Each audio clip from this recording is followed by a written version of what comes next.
Hey, Charlie. Let's talk. It's the right talk. Charlie? Welcome. This is the Charlie James Show. Now we're talking. News Talk 98.9, WORD. the voice of the Carolinas. And welcome to the program on your Tuesday afternoon, September the 30th, 2025. And we've got 8 hours, 53 minutes, and 45 seconds mark until the government shuts down. Will the Democrats cave? Will the Schumer shutdown go through? Because they're going to be blamed for it. I mean, this thing's already passed the House. The House, they've gone home. They're gone. They're out of there. They're heading to the trains and the planes and all of that right now. Going back, they're off until the 3rd. Now, a lot of people were like, why? Why is the House leaving? Well, because it's a tactic. There's no way that they can come along and change something now because it would have to go, the Democrats, let's bargain. That takes bargaining off the table. There's no way you can go back to the House now and say, all right, let's rework this thing. The deal is the deal. Either the Democrats accept what is in the Senate right now, or the government shuts down. Will they have the political courage to do it? Because, again, it's the Schumer shutdown, period. He and Hakeem Jeffries are the one that are holding all of this up, and the ball is in their court. Again, 8 hours, 52 minutes.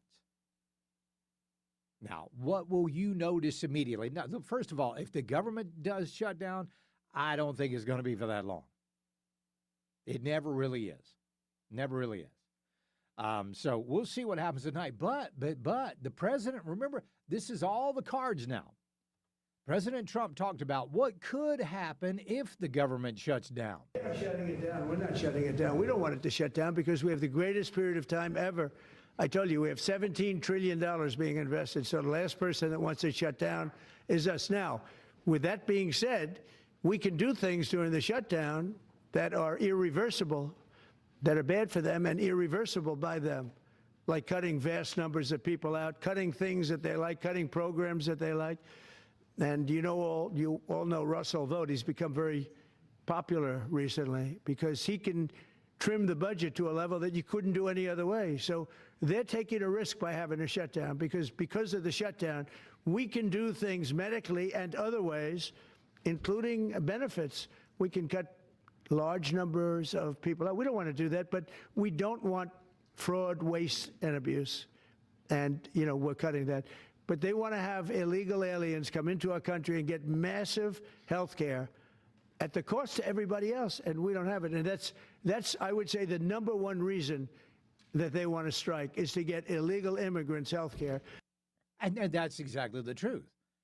Now, if you go back just a few years, I believe it was 2016, even Chuck Schumer was talking about how we cannot give health care to illegal aliens because it was just wrong. But now here we are in 2025. And, all of a sudden it's a thing that they want. So, again, the ball is in their court. We will see what happens. I think the Democrats are going to come to their senses, and they're going to cave on this. And it's not going to look good. They're in a no-win situation right here. No-win situation. And then Schumer's out there trying to say that no health care dollars are spent on it. No, it is. It is. I'm sorry. The Congressional Budget Office says it is. Billions of dollars going to illegal aliens in their health care. Oh, no, Charlie, this is just emergency health care. No, not really. Because all you got to do is, I've sprained my ankle. Is that really emergency health care? Or, oh, I've got a sniffle, I've got a cold, or is that emergency health care? No, but all you got to do is go to the emergency room. And that's considered emergency health care. So, yeah, did I say millions? Billions of dollars are being spent on this. Billions. Now, Chuck Schumer at one time said that he wanted all of this stuff to stop. Thank the gentleman, salute him for his work on this, rise in support of the amendment. First of all, Social Security card is used from one end of America to the other as an identification card right now. Who are we kidding? If you want to pass a law and says it shouldn't be, I would ask the chairman and the distinguished minority member of the Social Security committee to pass that law, but let's admit the truth. Everywhere people go, they're asked for a Social Security card. In fact, one way to prove you're a bona fide person who can have a job is to ask for a driver's license and a Social Security card. This is an anti-fraud amendment. Over where we go, people say, well, why can't you stop illegal immigrants or others from coming here? And the number one answer we give our constituents is when they come here, they can get jobs, get benefits against the law because of fraud. And here, the gentleman from Florida has put together... So they get jobs and they get benefits. Now, that was a few years ago. Now it's completely different. Now they're okay with all the fraud, waste, and abuse that's going on. And they want it to continue. No, let me correct myself here. Allow me to correct Charlie.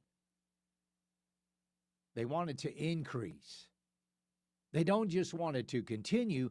They wanted to get bigger. They wanted to get broader. They wanted to get more expensive. So, so last night, President Trump put out this is hilarious. This is so funny. I giggled and giggled and giggled. And I don't giggle that much, ladies and gentlemen. I really don't. But President Trump, there was a meme out there. It was an AI-generated meme of Chuck Schumer and Hakeem Jeffries talking about this. And Hakeem Jeffries is wearing a sombrero and a big old, mustache, kind of like the Frito Bandito, right? And he's looking like the Frito Bandito up there.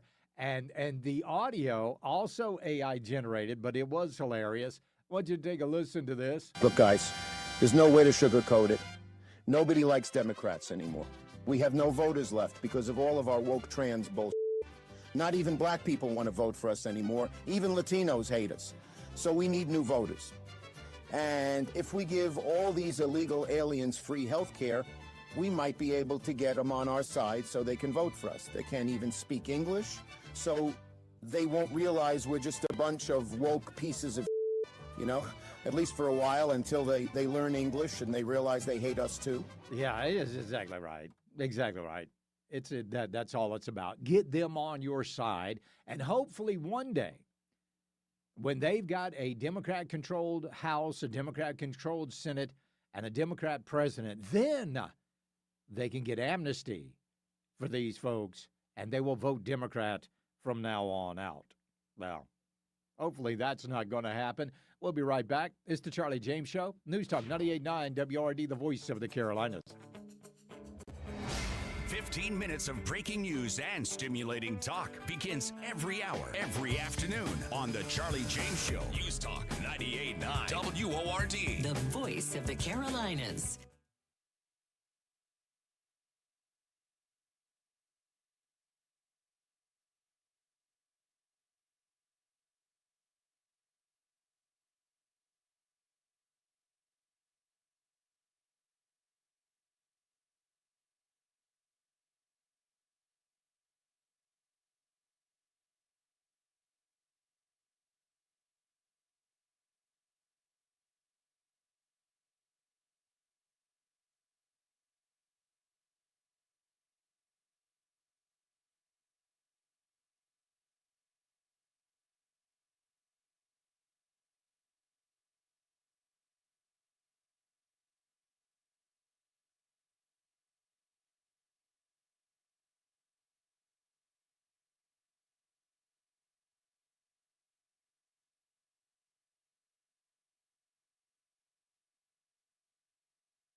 Interact on the Common Sense Retirement Planning text line. 800-905-0989. Text or call. One number does it all. 800-905-0989. This is the Charlie James Show on News Talk 98.9 WORD. The voice of the Carolinas.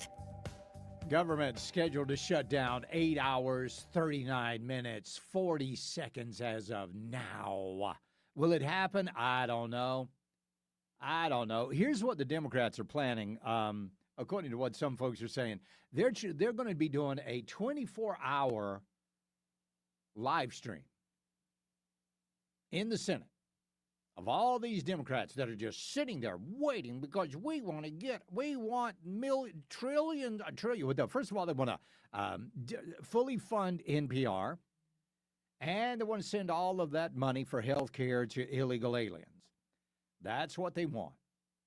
So they're planning this 24-hour live stream, and they are desperately searching for Democrats to fill the 1 a.m. to 8:30 a.m. time slot. So to be there on camera from 1 o'clock tomorrow morning to 8:30 tomorrow morning, and man, I can't. I got to get my sleep. It's not that important. Listen, I'm going to be shocked if the Democrats hold out that long. It might be 11:59 and 30 seconds tonight. But I believe the Democrats are going to cave. Once they realize that President Trump is serious about this, and he's serious about all of those jobs, and we'll talk about that again in just a second. But once they realize that this is not a bluff, I think they're going to cave. I really do. So, but speaking of jobs, I heard, all we were hearing, we heard it this weekend, we heard it yesterday, we heard it this morning, that there were going to be 100,000 federal workers walking off the job. 100,000. That was the report. That was the rumor that was out there. And my big thing was, how do you know that? Did you get in touch with 100,000 federal workers and ask them if they were living? No, of course not. It was just a number that they made up. But I want you to, and I was talking to my neighbor about this the other night. Do you think these people, these federal workers who have these jobs, are going to risk their lucrative pensions? And I don't think so. I don't think they are. I really don't. Do you think they're going to enter a job market that is not exactly robust right now? You think they're going to leave their cushy government job with their leather chairs? No, of course not.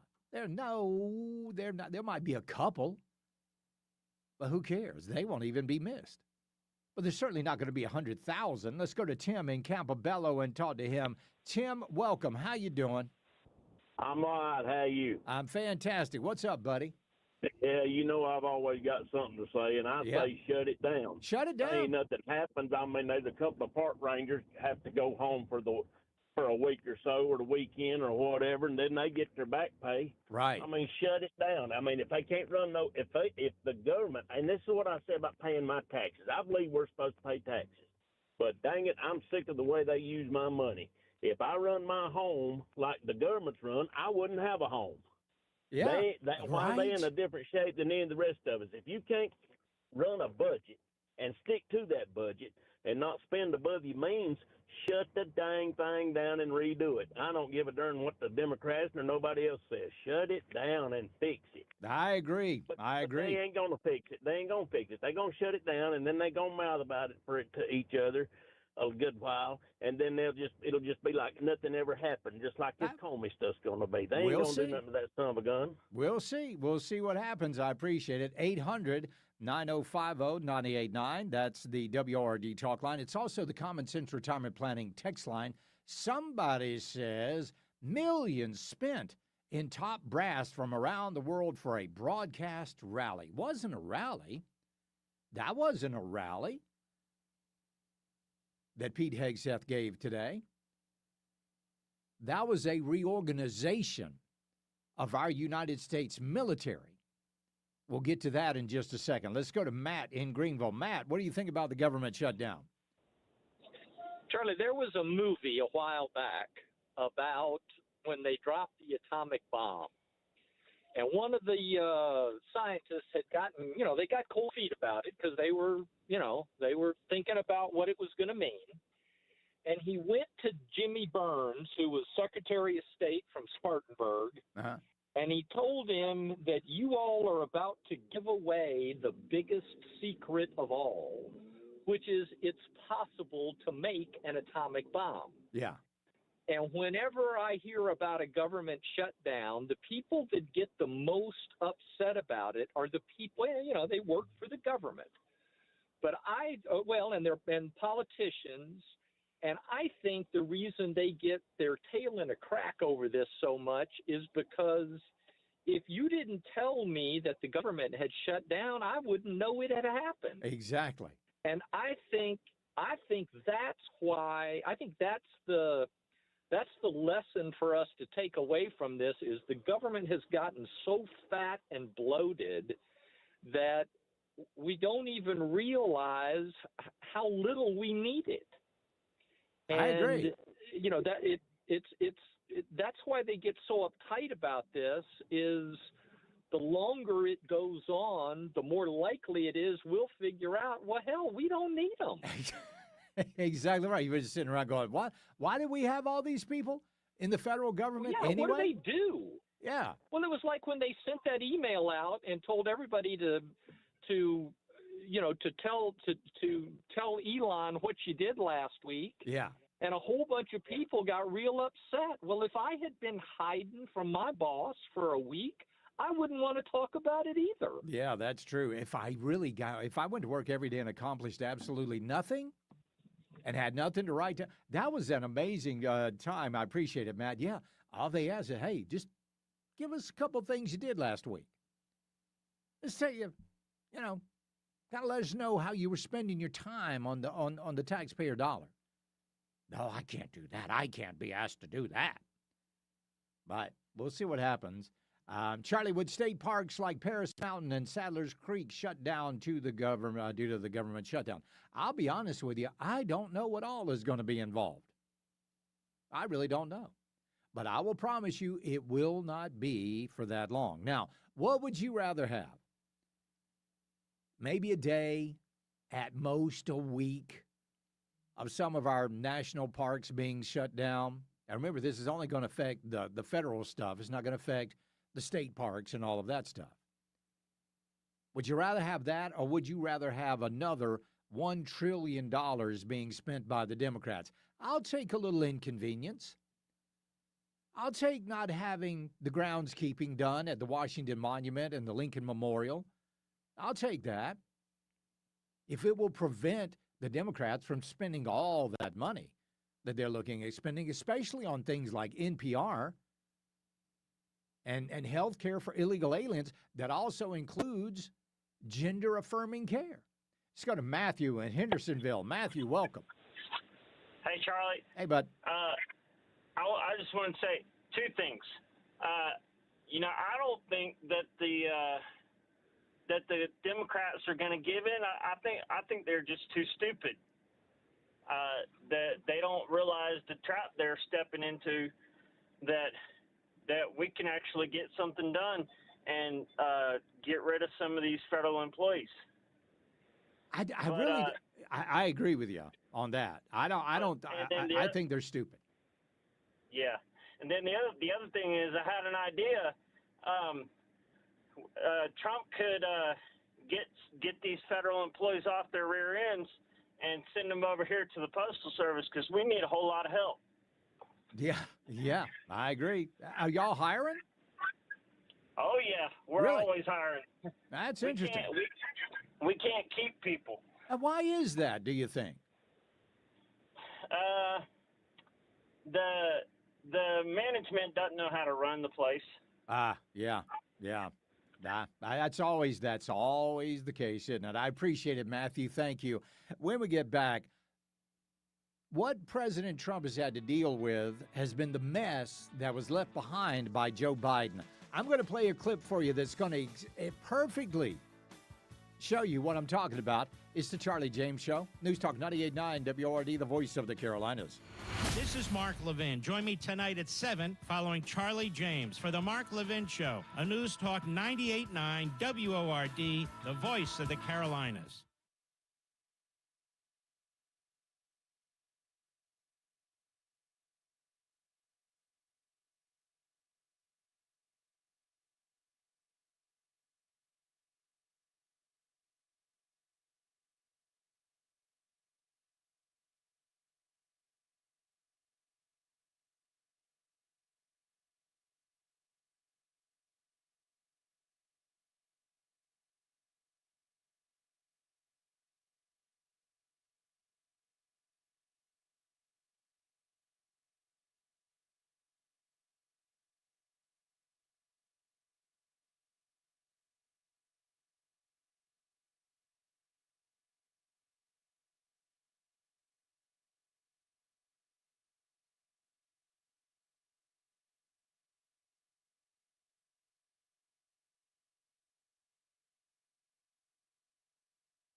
Charlie Speaks. You listen on your time. Get the show on demand. Text podcast to 800-905-0989. The Charlie James Show on News Talk 98.9 WORD. Voice of the Carolinas. All right, look, if the government shuts down in 8 hours and 23 and a half minutes, it's not going to be shut down long. We're not talking about going months or even weeks with a government shutdown. The Democrats aren't going to allow that. The uproar is going to be too great. And right now, the Democrats, with the lowest polling percentages that they've had in, I don't know, history, was it Rasmussen came out with a poll the other day that only 30%, that's their job approval rating, 30% of the country believe the Democrats are doing a good job. That's the lowest ever recorded. Other polling numbers have them down in the 20s, some in the teens. So right now, they don't have the political capital to spend on a shutdown. It would be better for them to just go ahead and cave in right now, lick your wounds, get in front of the television, and start telling everybody how they gave in for the good of the American people. And then go on and lie about what all would have happened if a government shutdown would have taken place. So what would actually happen if the government shut down? All right, here we go. Number one, national parks and public lands, visitor centers, restrooms, ranger-led programs. Many sites would close. Some parks will remain accessible but understaffed or unstaffed. Regulatory and inspection services, food safety inspections, FDA, USDA, drug approvals, environmental monitoring, and workplace safety checks would come to a halt. IRS processing of returns and refunds would slow down. Small business loans and housing assistance would be delayed.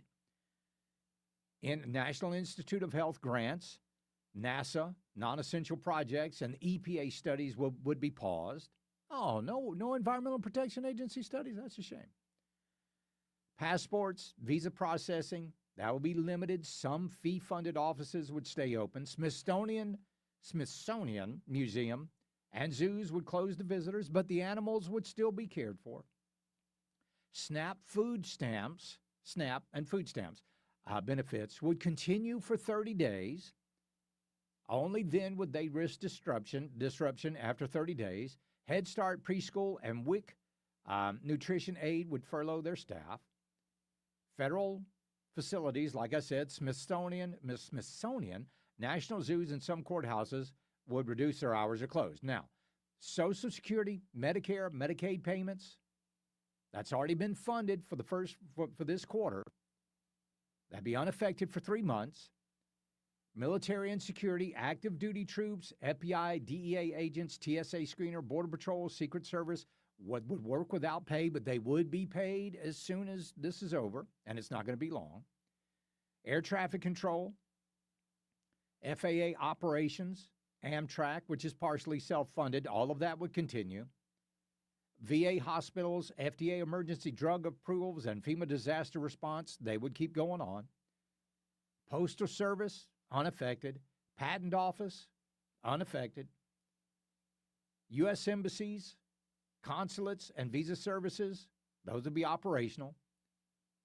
So it's not going to be the disaster that the Democrats claim it's going to be. And again, they're not going to allow this to go on.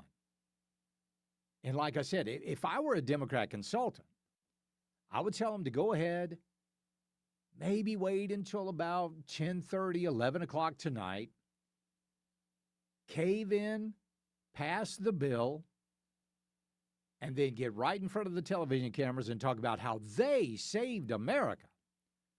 We saved, and again, this is the Democrats talking, we saved America. We gave in because we were here to save America, because those evil Republicans, they were out there about to mess and then I would lie about how people were going to lose their WIC programs and how Social Security was going to be cut and all of that, blah, blah, blah. So that's what I would do. Because they never, ever, ever want to think want you to think that they're responsible for anything. All you got to do is look at crime. Look at all the crime in America. Look at all the crime in all these blue cities all over the place. We all know who is responsible for that. It's the Democrats. It's not the Republicans. During the Biden administration, they had an office. Joe Biden had an Office of Gun Violence Prevention. And their former director, Mr. Gregory Jackson Jr., was the deputy director of that office. And he was asked some questions today when they were talking about crime at the Capitol. Listen to this exchange. Comprehensive approach is defunding the police, which is what this says. The entire time. This is so typical of what the Democrats do now. After your policies have transparently failed and led to the deaths of millions of Americans, now you say you've never heard of defunding the police. Your own report recommends it on page after page after page. Let me ask about something else you say. Here's what you say we ought to invest in. Instead of funding the police, here's what we ought to invest in.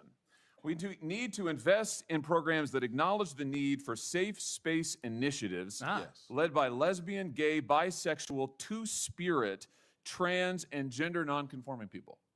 What's two-spirit?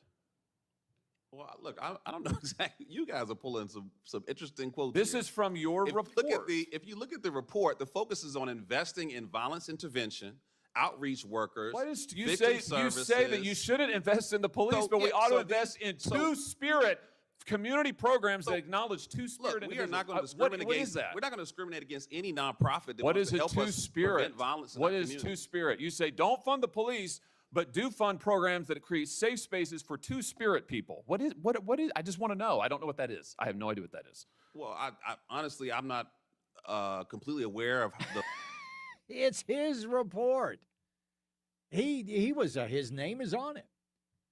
So he wanted safe space initiatives that were going to be headed up by LGBTQ, lesbian, transgender, yada, yada, yada, two-spirit people. Do you really think they were writing? No. Do you know who is writing those reports? Over there at Joe Biden's Office of Gun Violence and Prevention? Do you know who is really writing those? It wasn't anybody. It wasn't Mr. Gregory Jackson Jr. It wasn't them writing it. He didn't even know what it was. It was the NGOs. It was these nonprofits. They were the ones that were writing all of this BS up. You want to go back and you want to look at the biggest problem, ultimately, the biggest problem that we have in this country. Take a look at those nonprofits. They're the ones. Those are the organizations that are getting funded by the federal government, making exorbitant salaries, and they're driving the bus in Washington.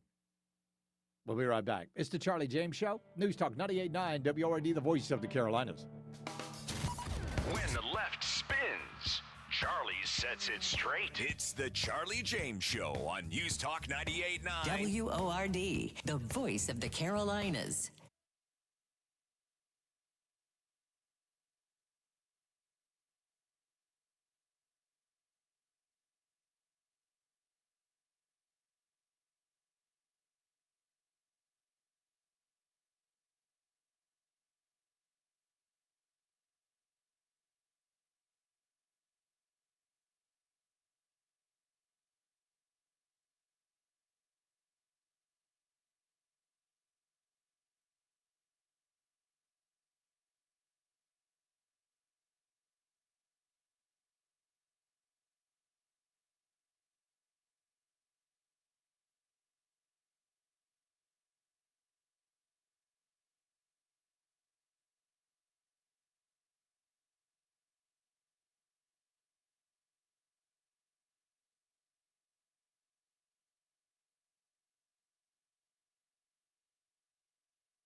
Let your fingers do the talking. Text the Common Sense Retirement Planning text line at 800-905-0989. This is the Charlie James Show on News Talk 98.9 WORD. The voice of the Carolinas. Don't you lie? You know, it's fun to watch when weak people, weak men especially, try to talk tough, and you just sit there and you just want to laugh at them and point. Ha, you're funny. You're a funny little fella. Well, last night, President Trump posted a meme that was absolutely hilarious. So in the meme, it's an AI-generated video. It's so funny. You got Hakeem Jeffries on the left and Chuck Schumer on the right, okay?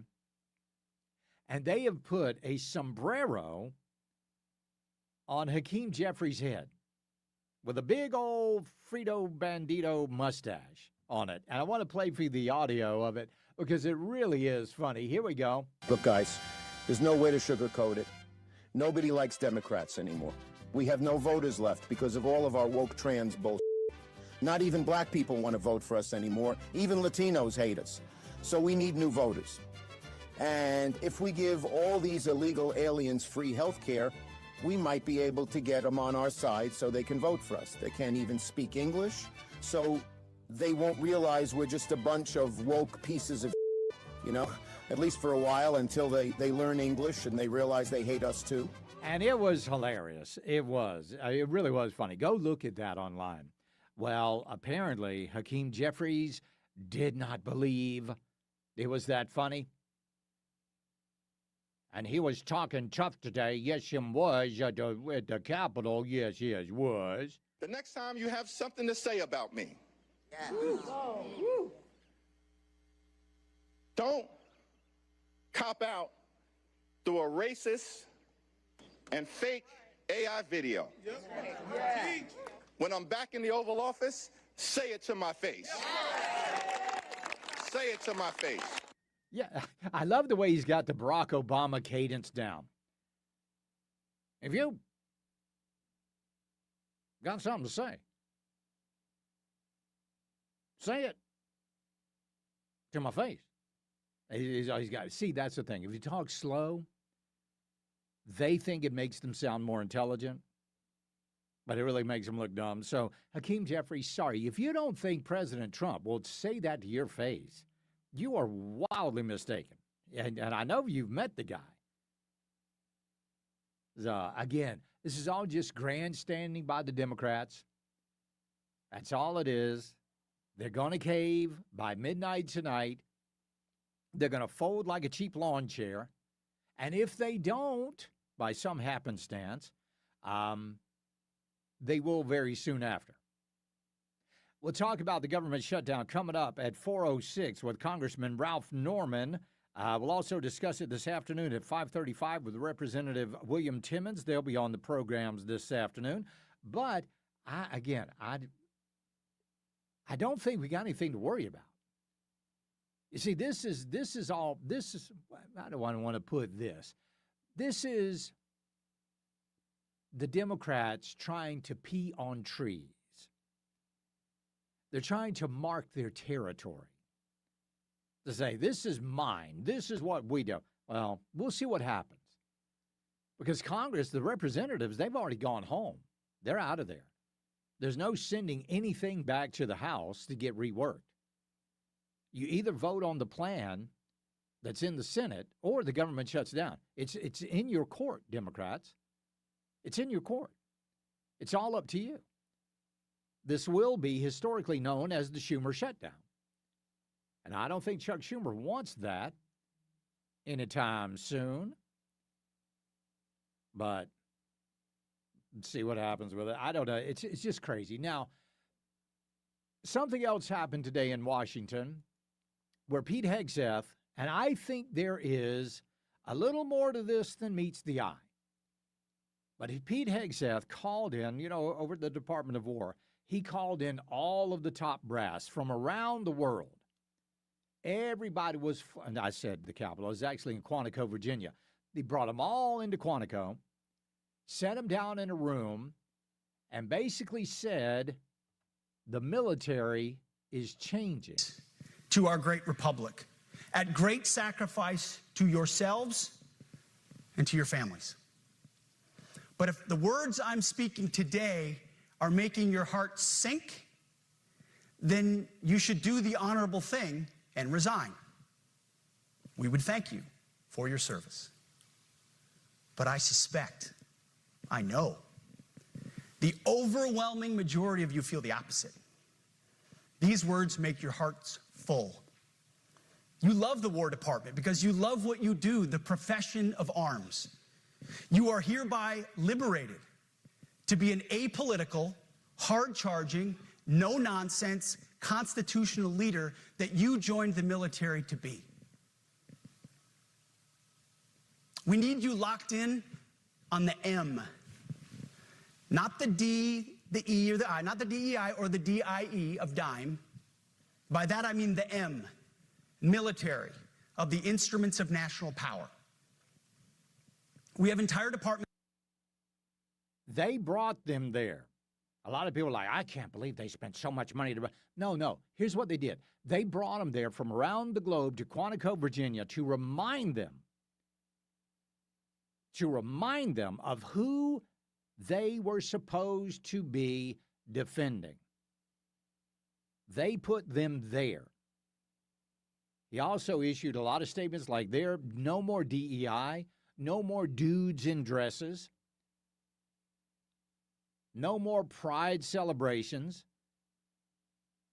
And for you generals out there and all members of the military, it's time for you to get in shape.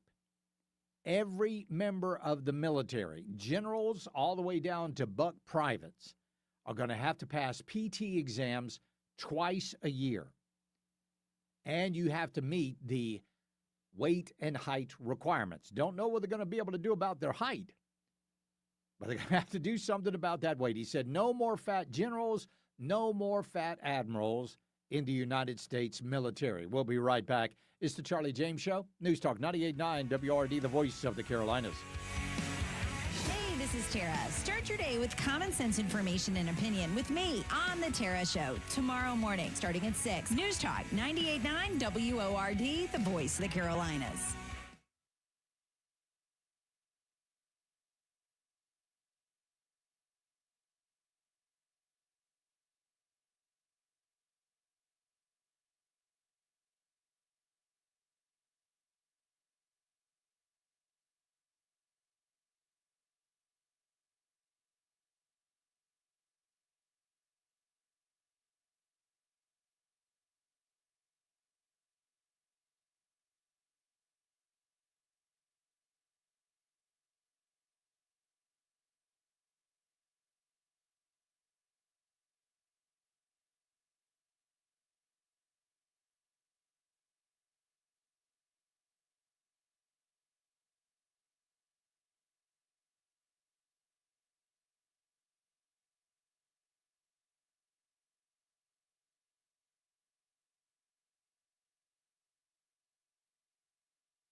Hey, Charlie. Let's talk. It's the right talk. Charlie. Welcome. This is the Charlie James Show. Now we're talking. News Talk 98.9. WORD. The voice of the Carolinas. I pledge allegiance to the flag of the United States of America and to the republic for which it stands, one nation, under God, indivisible, with liberty and justice for all. Oh, beautiful for spacious skies, for amber waves of grain, for purple mountain majesties above the fruited plain. America, America, God shed his grace on thee and crown thy good with brotherhood from sea to shining sea. America is back. Yes, sir. Yes, sir. And we are open for business at least for the next 7 hours and 52 minutes. Let's talk with Congressman Ralph Norman, who's on the phone with us right now. Congressman Norman, welcome to the program. Hope you're doing well, sir. Doing well. Always glad to be with you, Charlie. 7 hours, 52 and a half minutes until the government shuts down. Do you think this thing is going to go to the wire, or do you think it's going to shut down tonight? You know, if I had to guess, they would come to some conclusion. I don't think, you know, if it doesn't, the Democrats don't know who they're dealing with in Donald Trump. Yeah. He's not somebody that just fell off a turnip truck and doesn't know how to negotiate. So, you know, he's sticking to what he said he was going to do, which is you cannot be held ransom. And for your listeners that are hearing this, what the Democrats are asking for is $1.5 trillion for the next until November 21st. That's 42 days, 43 days. Yeah. They're asking for increased spending for money we don't have to further bankrupt this country. And if we don't stand up now and say it's up to you. If you shut it down, it's because we are not giving you we're not giving you money to play with, and it's where they want to spend it too, Charlie. Yeah. I mean, paying illegals to get checks, paying for the Obamacare subsidies, right, which expired. You know, it's ridiculous. It really is. And speaking of illegal immigration, I mean, we've got this Des Moines, Iowa Superintendent Ian Roberts. It's going to shock you, but he's now resigned. That's the superintendent. I guess being in ICE custody makes you want to resign from your office, right?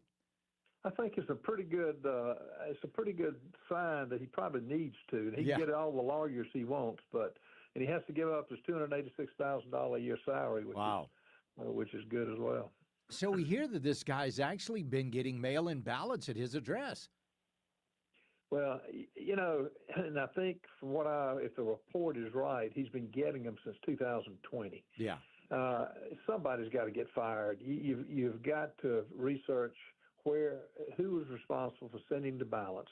Look upstream, if you will, of where it's coming from, and root this out. If we don't have a safe election system in this country, we don't have a democracy. So I hope they'll use this as an opportunity to hold somebody accountable and not just have hearings. Right. Hold them accountable. If they did what it appears he did, fire them.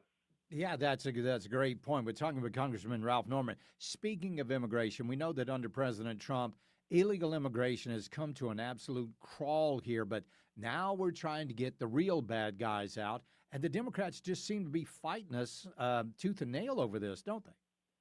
Well, they do, and you know, we had a hearing yesterday in Charlotte on the Ukrainian girl who was stabbed, and all the Democrats could do, and this is with two parents who had lost children through violent acts and with criminals who had in one case, 40 prior convictions and no sentencing, no cashless bail.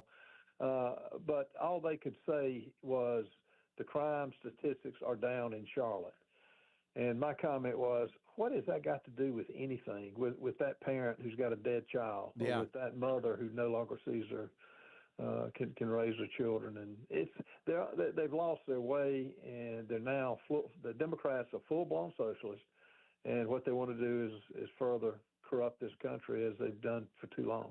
You're absolutely right. In fact, one of those young ladies, and we heard the clip from the father, was just heart-wrenching, dragged out of her bed and shot by a guy who had been let out of jail, 40 times almost?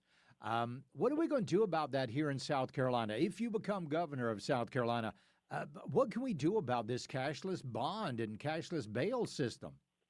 Well, I called the father. In fact, I spoke with him an hour ago. Who was in the chambers yesterday, and we're going to make an example of the judges. We're going to publicize it. And here in South Carolina, we got to change the way judges are elected. Yeah. Only 2 states elect them like we do, which is let politicians, many of which are trial lawyers, select judges that they have to appear before. That's a conflict of interest, and we got to change it. Yeah, we absolutely have to change that. Is there any other power that the governor doesn't have here in South Carolina that you would like to have kind of, I guess, taken away from the state legislature and put in the hands of the governor? I think as I think about it, we just got to take what we have right now and make good choices for people who fill the slots, the over 200 seats that I'll fill. Like in the Department of Transportation, we have to have people who are experts in the field that can cure our infrastructure problem. We've got to make sure a term limit bill. One of the biggest things is these politicians who stay in office forever, and we need to have a time that they get out. And the judges are front and center stage now because of the atrocities that have been committed. Sure. And that's going to change. And the other thing that will really help, Charlie, is a top-down audit of every agency to see where the money is and root out the waste, fraud, and abuse. It gets me. Because every county, and again, we're talking with Congressman Ralph Norman, who is running for governor of South Carolina. We get all of these counties that come to the state and say, we need more money for roads, when they're spending taxpayer dollars on soccer stadiums and baseball stadiums and arenas and all of these beautification projects. Does the state have any say in that? Can the state stand up and go, wait a minute, didn't you just spend all that money on soccer venue? 2 things. The way I would handle that, one, my executive budget will be the leanest budget known to man. Be the leanest budget, particularly in South Carolina, that they've ever seen. We will highlight what's going to get cut, and all the perks that go to building these perks for cities. The 80% pay raise, the members voted themselves in the dark of night, the finding of $1 billion at the year end and spending it like they wish. We've got to reprioritize the money. Yes, we can cut taxes, but you got to reprioritize the spending. And yes, it's going to have to be a cut in spending, particularly the frivolous spending. Absolutely, and we got a lot of that out there. Congressman Ralph Norman, always a pleasure to talk to you, sir. We'll talk again soon. Thank you. Thank you, Charlie. Take care. We'll be right back. It's the Charlie James Show. News Talk 98.9 WORD, the voice of the Carolinas. 15 minutes of breaking news and stimulating talk begins every hour on the Charlie James Show. Afternoons 3 to 7 on News Talk 98.9 WORD, the voice of the Carolinas.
Your call.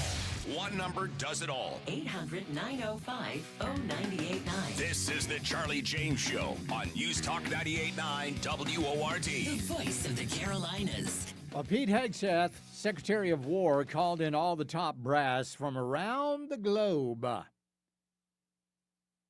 And I think he did that for a reason. Because a lot of these people are stationed all over the planet, and they're in their comfy offices. They're surrounded by their staff. They've got them out there and everybody, and they're in another country, and they kind of feel isolated from the United States. Anybody that's been overseas, you know what I'm talking about, especially in the military. You're kind of isolated over there. You're still part of the American military, the United States military, but you're isolated still. You're over there. Well, he wanted to bring them here. You come to me because we're going to have a little chat about how things are going. He wanted to get these guys and women out of their bubble to make sure that they understood exactly what the new Department of War was all about. And it was not about DEI and diversity. Here's what he said. This administration has done a great deal from day one to remove the social justice, politically correct, and toxic ideological garbage that had infected our department, to rip out the politics. No more identity months, DEI offices, dudes in dresses. No more climate change worship. No more division, distraction, or gender delusions. No more debris.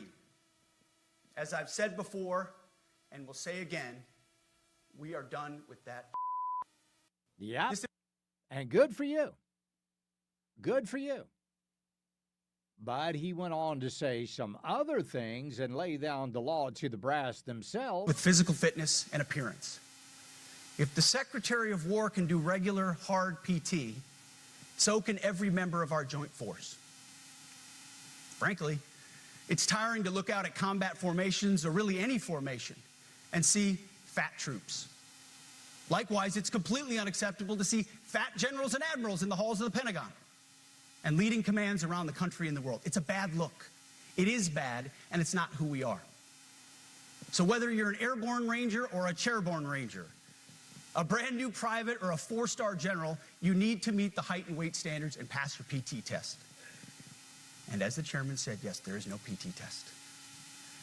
But today, at my direction, every member of the joint force at every rank is required to take a PT test twice a year, as well as meet height and weight requirements twice a year, every year of service. Also today, at my direction, every warrior across our joint force is required to do PT every duty day. Should be common sense. I mean, most units do that already. Yeah. I mean, doesn't that make sense? If we're going to have a Department of War, doesn't it make sense that those people who are going to be called to wage that war are in shape to do it? Let's go to Matt in Charlotte and talk to him. Matt, welcome. Hey, good afternoon. Yes, sir. So a little history. I've been military for about 16 years, from enlisted to officer. And during any point in my career when someone has come in brand new to be a leader, they've always watched and then implemented. You don't come in day one, cracking the whip, making changes. And that's the same for civilian careers as well.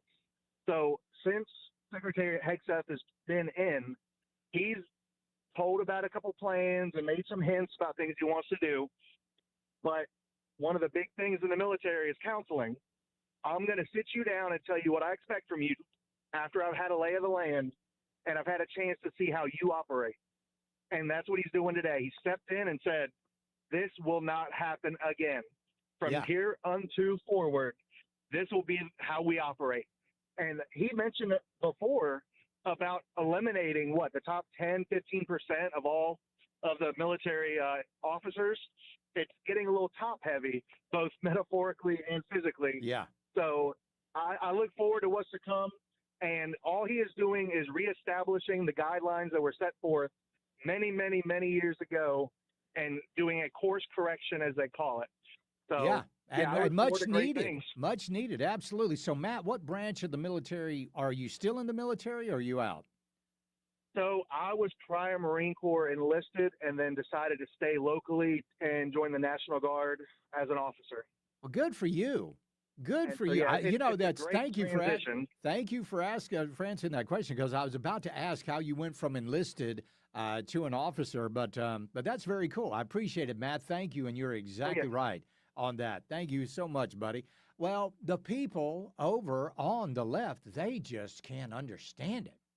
In fact, Sonny Hostin is kind of confused about why Pete Hegseth would toughen the physical fitness requirements. Really befuddled by why he did that. The optics were terrible, meaning all of our top military brass are all in one place, and we spent $6 million to get them there. Okay. That didn't make a lot of sense to me. Of It course also didn't not. make a lot of sense to me that he was saying that he was going to toughen physical standards and review the anti-hazing policy by sort of implementing a hazing policy. And then also he said he was going to return. Now, let me explain it to you. Let me explain it to you. When you are a Marine and you go into basic training at Parris Island, you're not going to have Richard Simmons as your drill instructor anymore. Okay, here's what we're going to do. We're going to do a push-up. All right, are you ready? Everybody go ahead and do a push-up. Everything is fine. I know I'm being ludicrous here, but that's the way it's become. You can't get tough on these recruits. That was the whole thing about being a Marine.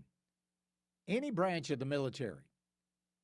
Those drill instructors were supposed to be tough on you because when the going got tough, you needed to be tough yourself. Let's go to Lucas in Piedmont and talk about Pete Hegseth. What's up, Lucas? Hey, so I just wanted to chime in because, I'm former military myself, had the pleasure of serving in two different branches to include the Air Force and the Army. And you're right. I mean, one, the instructors are supposed to be tough, and they're not supposed to coddle or baby you. They're supposed to get you ready to face any circumstance, to include the highest priorities in war. So, I'm really happy to see that they're doubling down on the standards at basic training, because I did actually supervise as a platoon leader the basic training portion for infantry guys. A little bit tougher than most of your regular desk jockeys or medical and maintenance guys, but to go off on what the sound clips that you were playing, one, it just as your previous caller said, this is a counseling, because he laid out the standards when he came into office and said, these are the things I want to take a look at. And we've still seen some sidestepping and a little bit of resistance in that kind of thing. Right. So now it's his chance to bring them all in and say, I've given you the directive. Y'all need to meet it, including the brass, because I can tell you from the bottom up, everybody from the lowest ranks always wonders, well, if I'm supposed to meet the standard, then why aren't my leaders making that standard? Exactly. And he's absolutely doing the leadership by example. I have never seen in the last decade or more a Secretary of Defense or Secretary of War who could meet the PT standards, who was out there doing PT with the troops.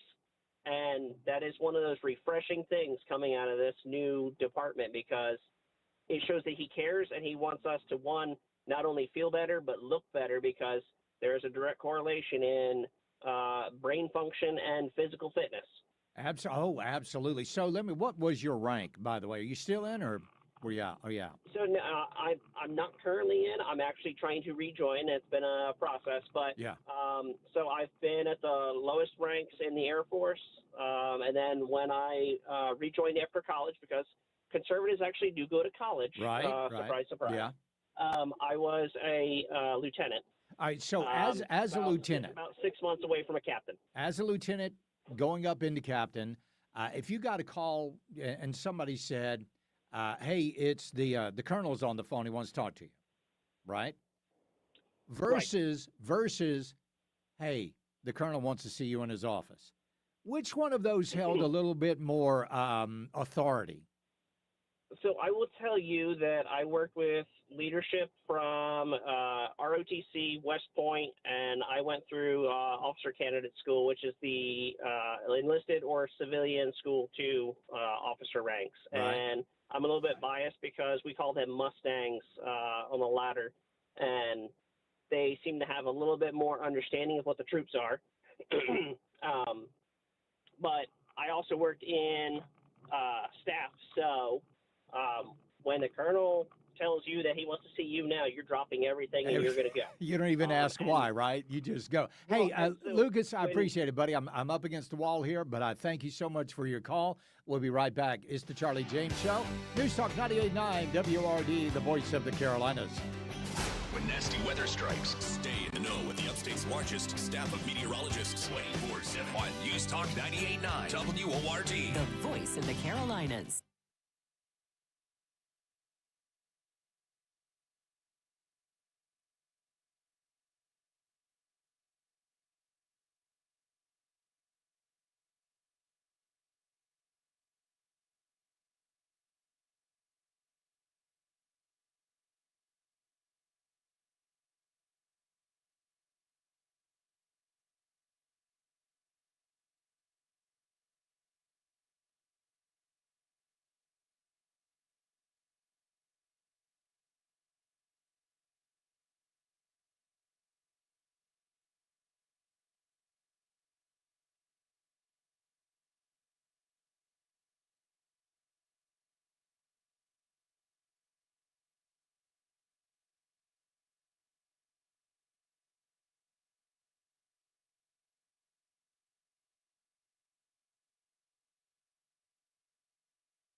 Charlie Speaks. You listen on your time. Get the show on demand. Text podcast to 800-905-0989. The Charlie James Show on News Talk 98.9 WORD. The voice of the Carolinas. We told you yesterday about that field meeting they were having up in Charlotte about violent crime, and the story of this young lady that just broke our hearts. And you heard the father talking about that, the murder of Frederico. What is I'm trying to find her name here. I apologize here. 22-year-old woman.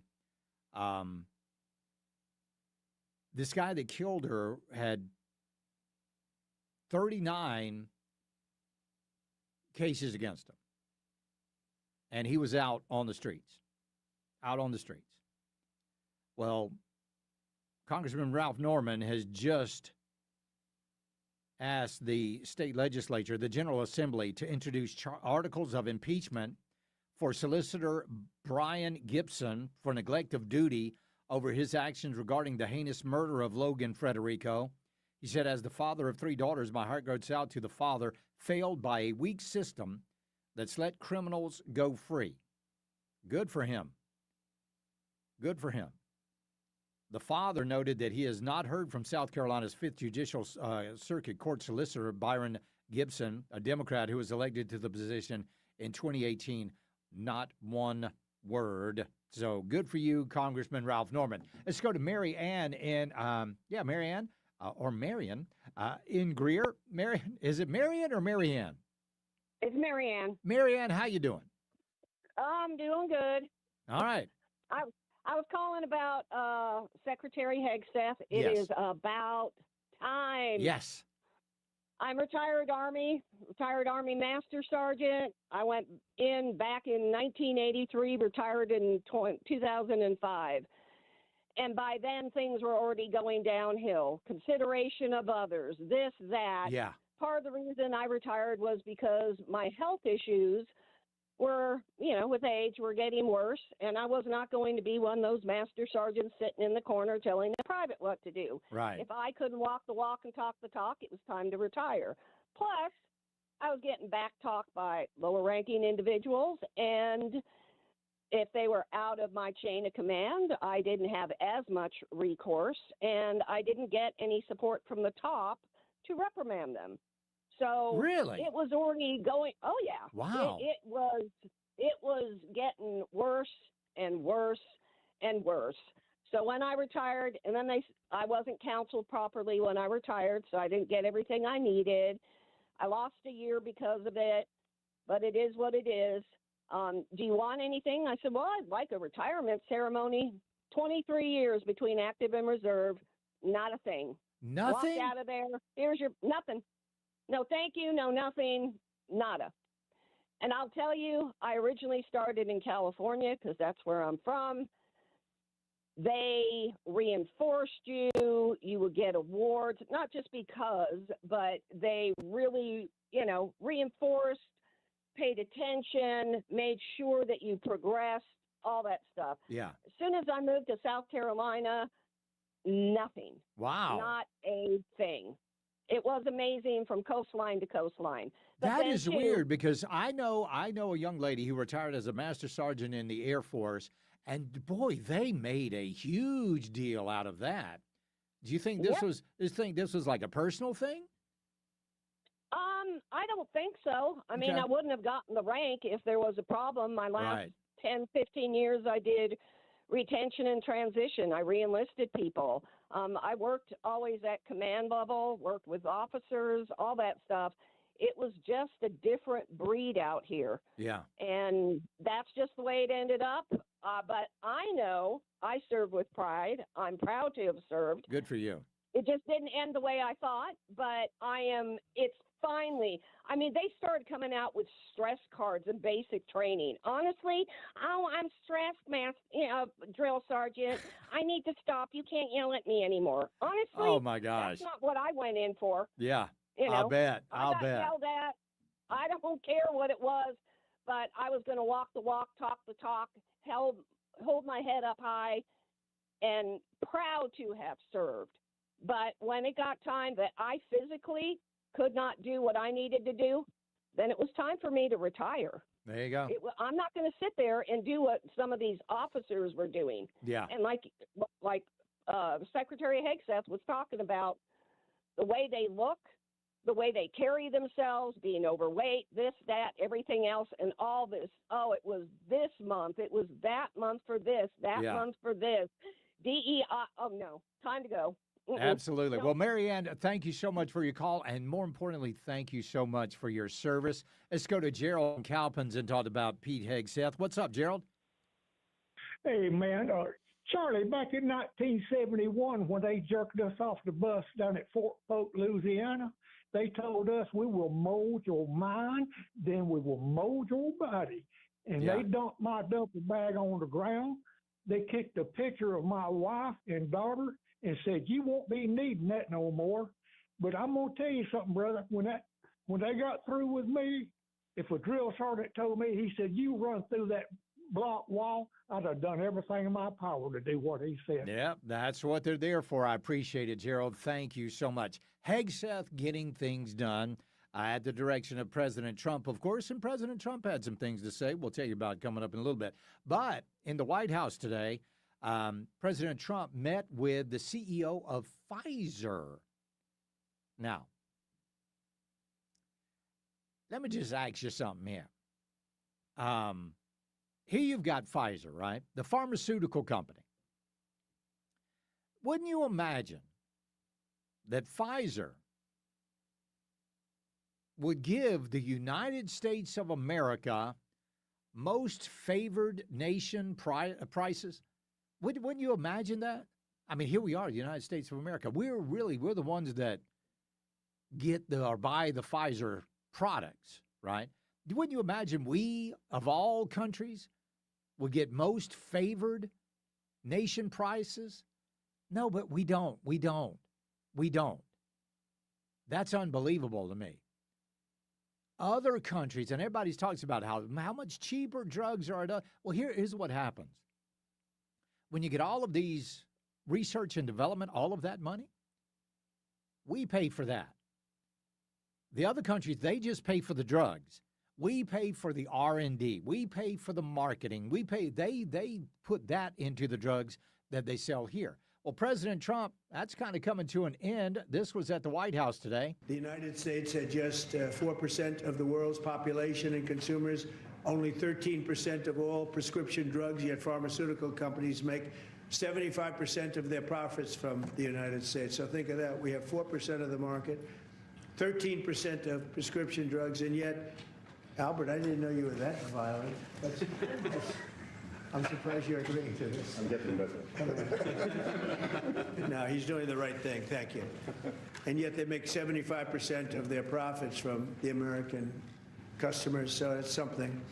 That's why I signed an executive order combating this practice, and we signed it very happily a little while ago. Today, Pfizer is committing, as will other drug companies as we go through the weeks.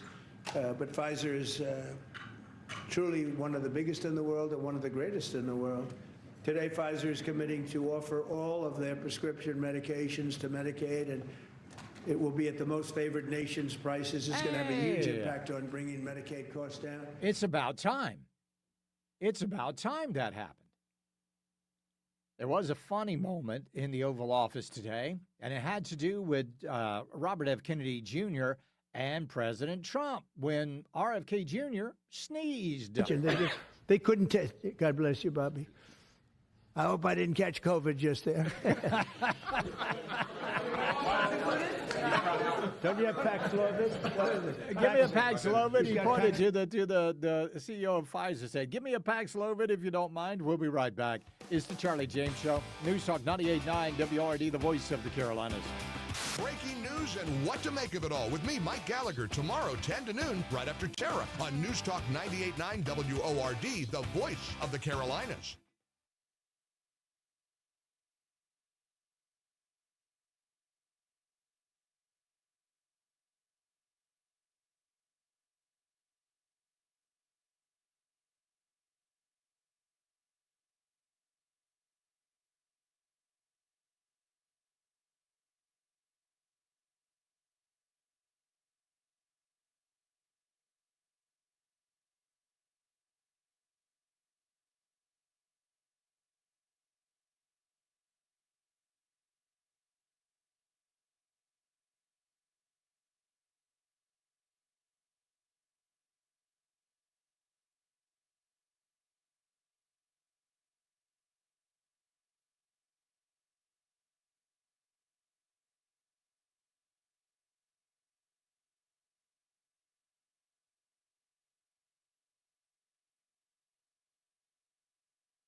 up and type your message on the Common Sense Retirement Planning text line. 800-905-0989. This is the Charlie James Show on News Talk 98.9 WORD. The voice of the Carolinas. And welcome back to the program on your Tuesday afternoon. Let's go to the WORD talk line. We'll talk to Randy in Greer. How you doing, Randy? All right, and you? I'm great. What's up, man? This has got nothing to do with what you've been talking about on the show today, but I thought it was interesting. I just got a call maybe 15 minutes ago from someone from Lindsey Graham's office wanting to know if they could count on me to support him in his upcoming reelection campaign. And my response was absolutely not. Oh, how did they respond? I wanted to go into more detail, and they cut me off immediately, saying, "Well, thank you for your time, and hope you have a good rest of your day." There you go. Yeah. Oh, they're out there. They're worried, though. I mean, I appreciate it, Randy. Thank you. They are scared.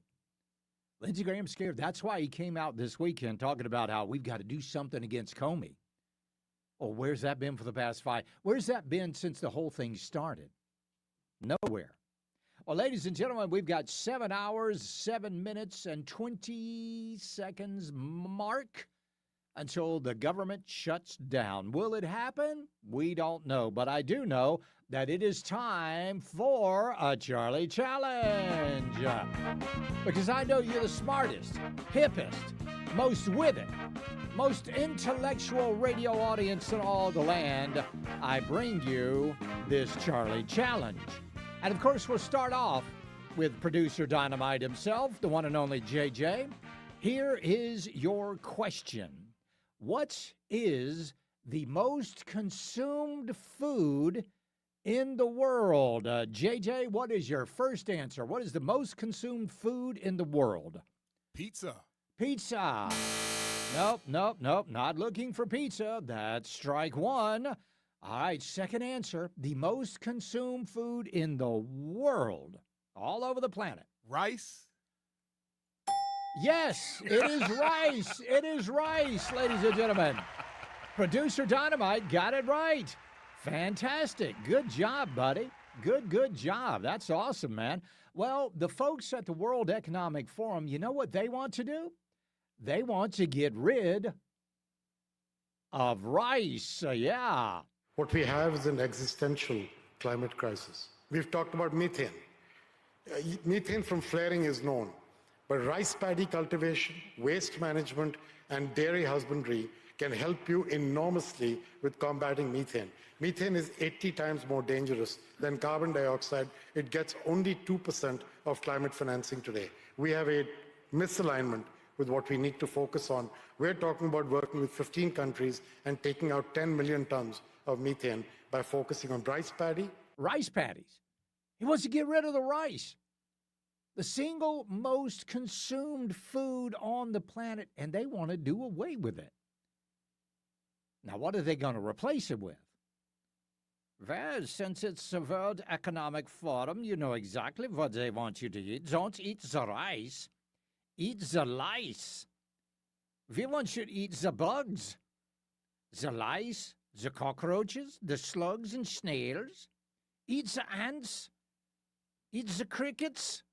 That's what they want you to consume. These people are nuts. They're absolutely crazy.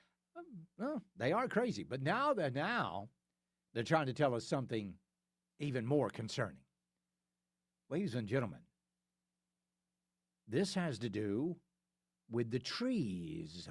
Ooh. Global efforts to tackle climate change are wildly off track, says the UN, as new data shows that warming gases are accumulating faster than at any time in human existence. Ooh. Researchers are also worried that forests are losing their ability to soak up carbon. They're trying to tell us that all of a sudden, in 2025, that trees can no longer soak up carbon. You have stolen my dreams. I know, but that's what trees do. Us humans, we take in oxygen, we give off carbon dioxide. Same for every animal on the planet. Plants, including trees, take in carbon dioxide and they give off oxygen. Carbon dioxide is not a problem. Methane, as the gentleman was saying, is also not a problem. In fact, there are studies that show that we are not warming as a planet. We are, in fact, cooling as a planet. Interesting. When we get back, over in the UK, they have made a startling decision. And this has to do with cousins getting married. And I'm not talking about distant cousins. I'm not talking about your fourth cousin twice removed on your mother's side. I'm talking about first cousins. We'll tell you what that's all about and what's really driving it. Coming up next is the Charlie James Show. News Talk 98.9 WRD, the voice of the Carolinas. Get breaking news sent straight to your phone for free. Download the Odyssey app. Follow News Talk 98.9 WORD. Stay in the know with the voice of the Carolinas.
Hey, Charlie. Let's talk.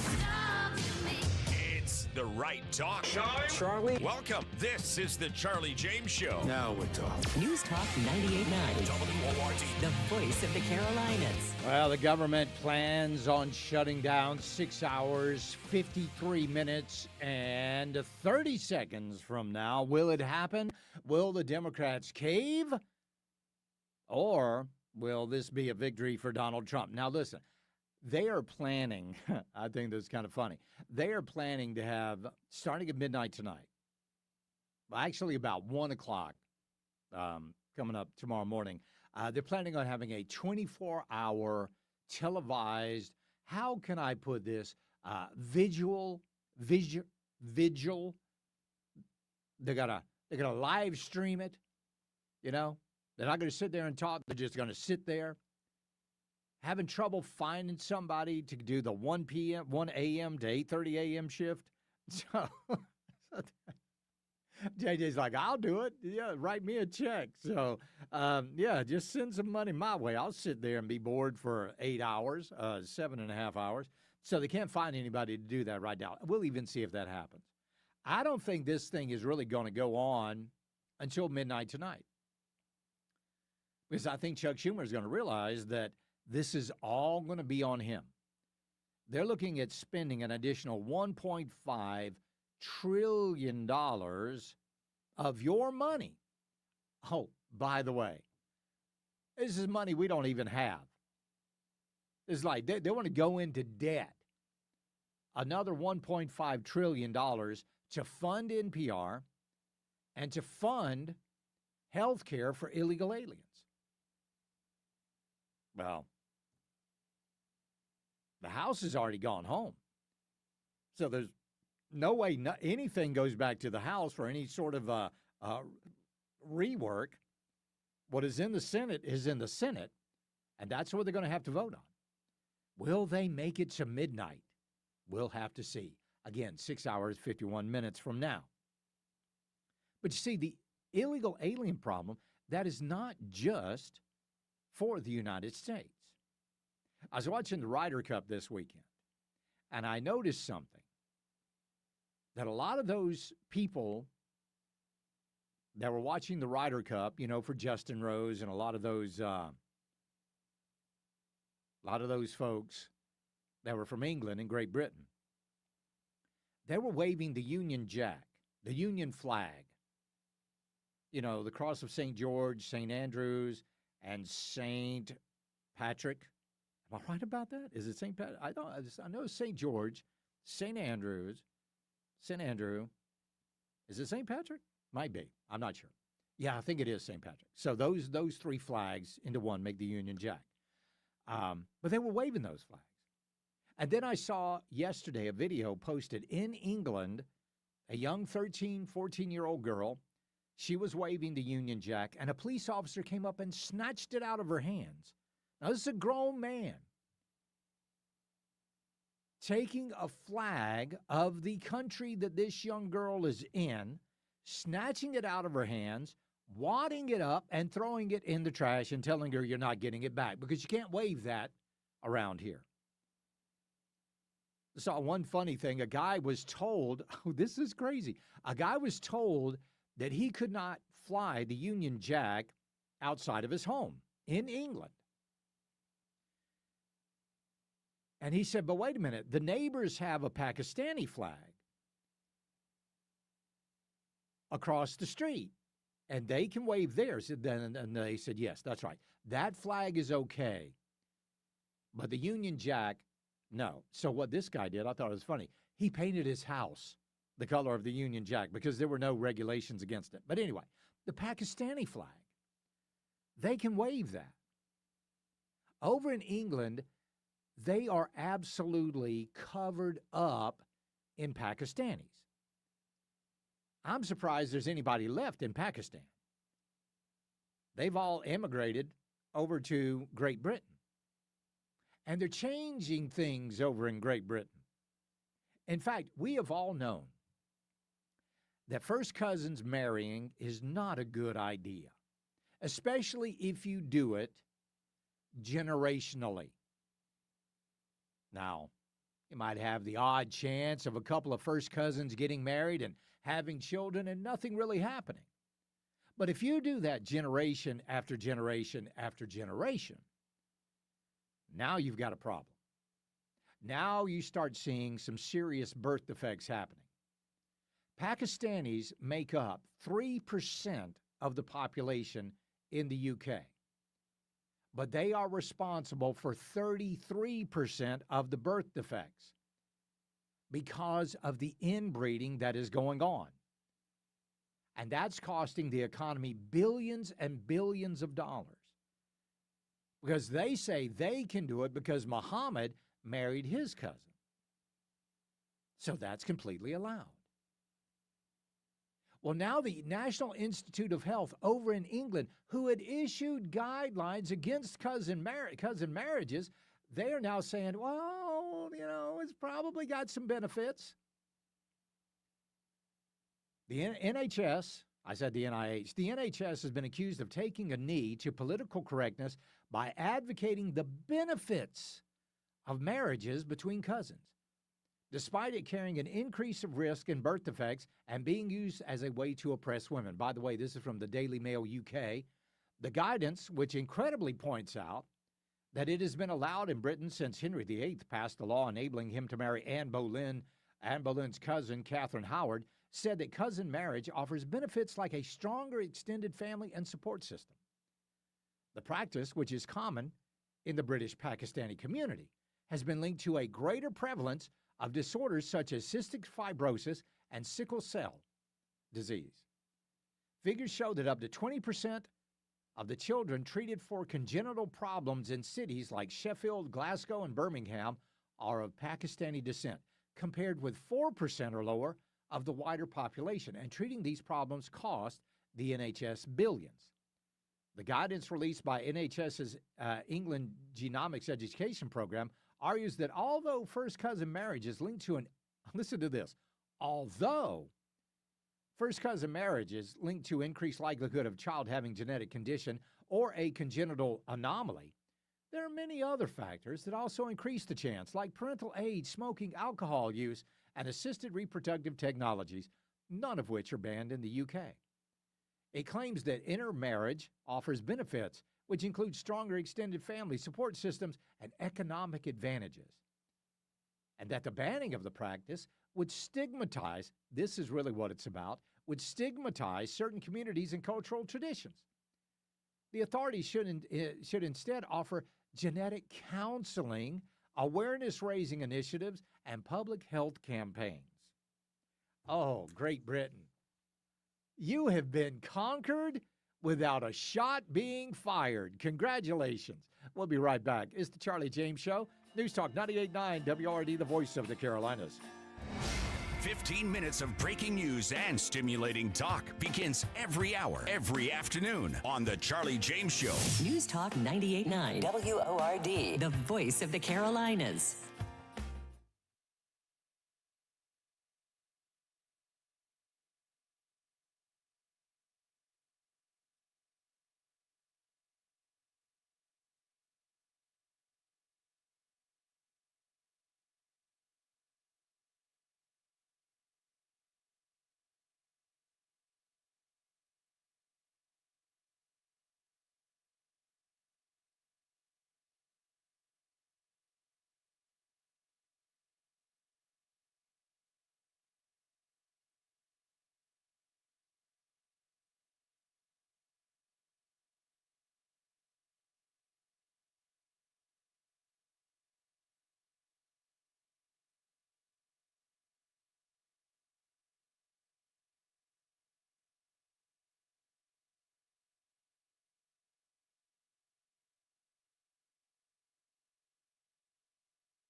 Chat with Charlie. 800-905-0989. Save it on your phone. This is the Charlie James Show, only on News Talk 98.9 WORD. The voice of the Carolinas.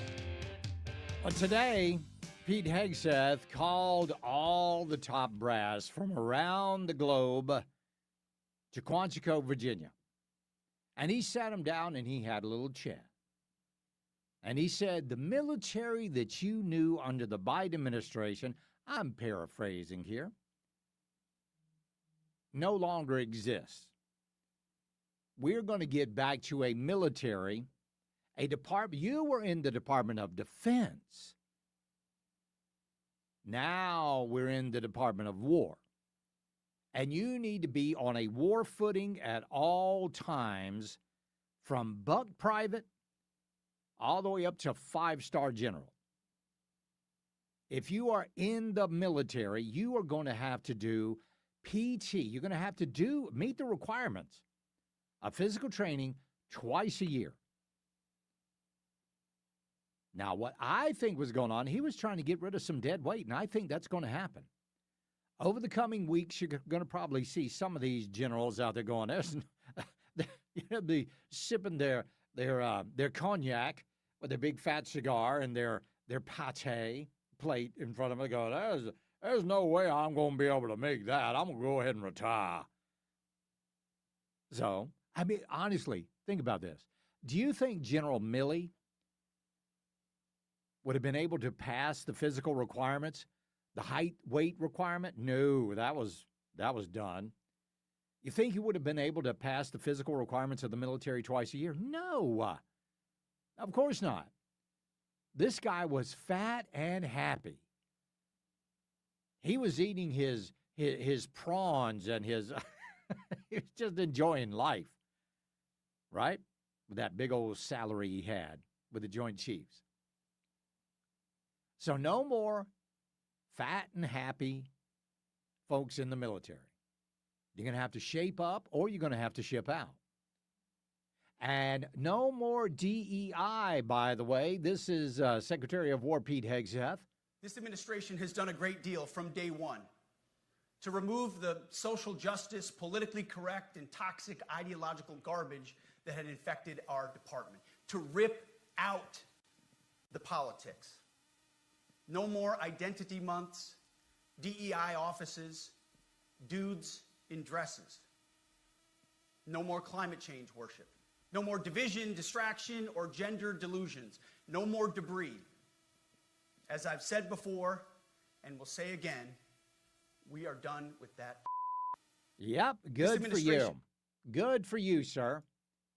But see, the folks over there, of course, at MSNBC, they got a real problem with this. The only thing worse than Zippy the Pinhead getting up there and doing what he did was having the Orange Pumpkin get up and do what he did. Now, let me just say this, like for Pete Hegseth, right? Now, look, I'd be as skinny as he was if I lived on a steady diet of Zen pouches and Jack Daniels. But like the idea that he goes around explaining why it's not okay for people to be fat in the military while the President of the United States waddles around the West Wing, you know, talking about people's signatures is ridiculous.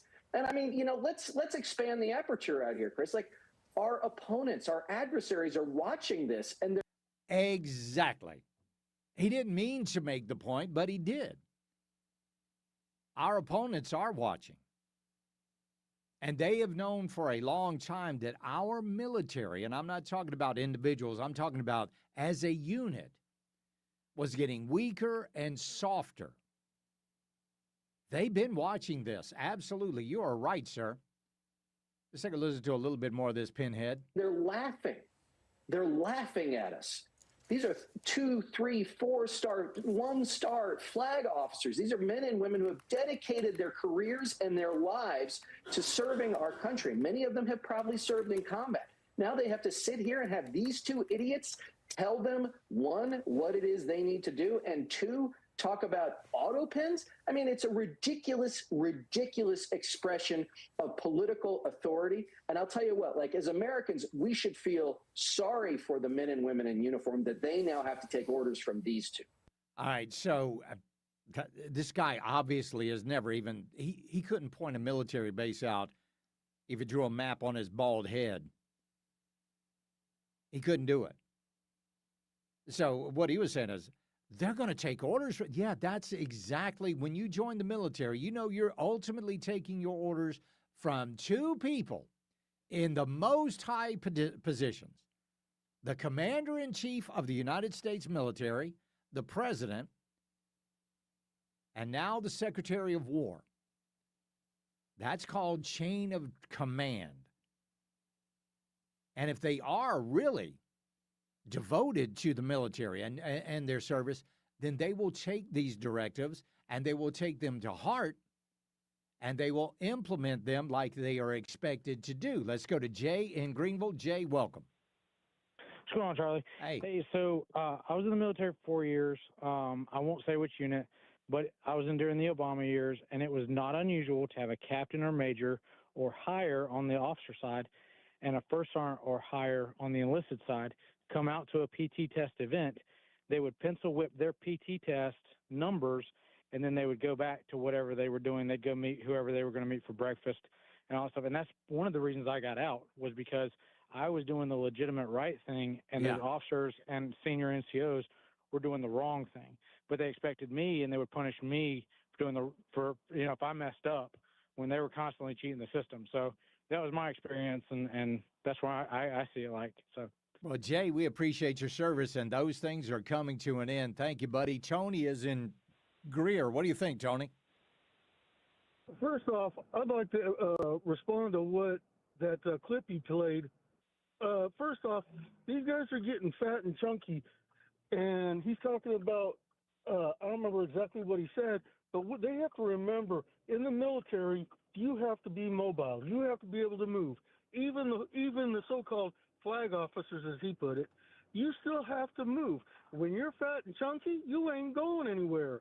Yeah. And two, I think you brought up that the rest of the world's looking at us and we're getting soft, and these people are sitting there saying, well, they're laughing at us. No, it's about time they get back to the basics and start drilling, start pushing. I'm ex-military. I served in 84 and 88 under Ronald Reagan. And back then, you were not slack. You were not fat. You were pushed. Yeah, absolutely right. So this is this guy. No, I'm sorry. Go ahead, Tony. It's about time we finally got a Secretary of Defense that has a set of cojones on him to make sure that it happens. Yeah, you're exactly right. I appreciate it, Tony. So that was a guy named Reed Galen.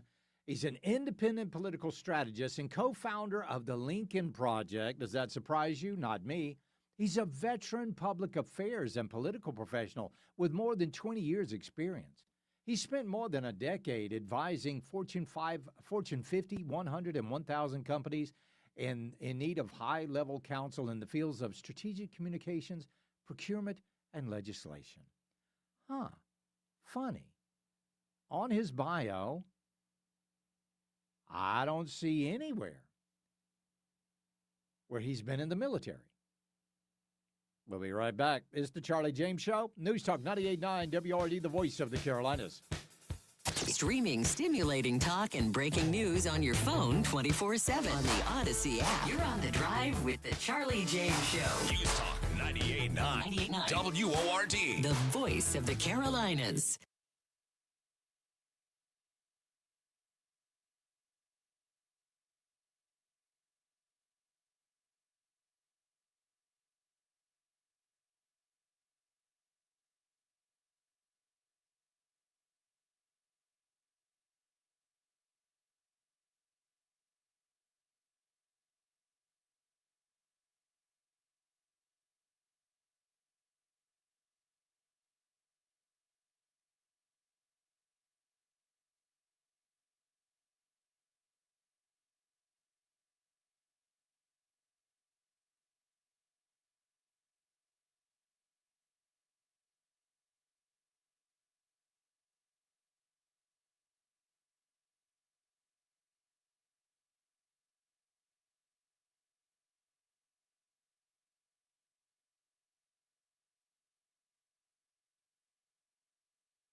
Interact on the Common Sense Retirement Planning text line. 800-905-0989. Text or call. One number does it all. 800-905-0989. This is the Charlie James Show on News Talk 98.9 WORD. The voice of the Carolinas. 6 hours, 23 minutes, 40 seconds until the government shuts down. Let's go and talk with Congressman William Timmons about it. Congressman Timmons, welcome.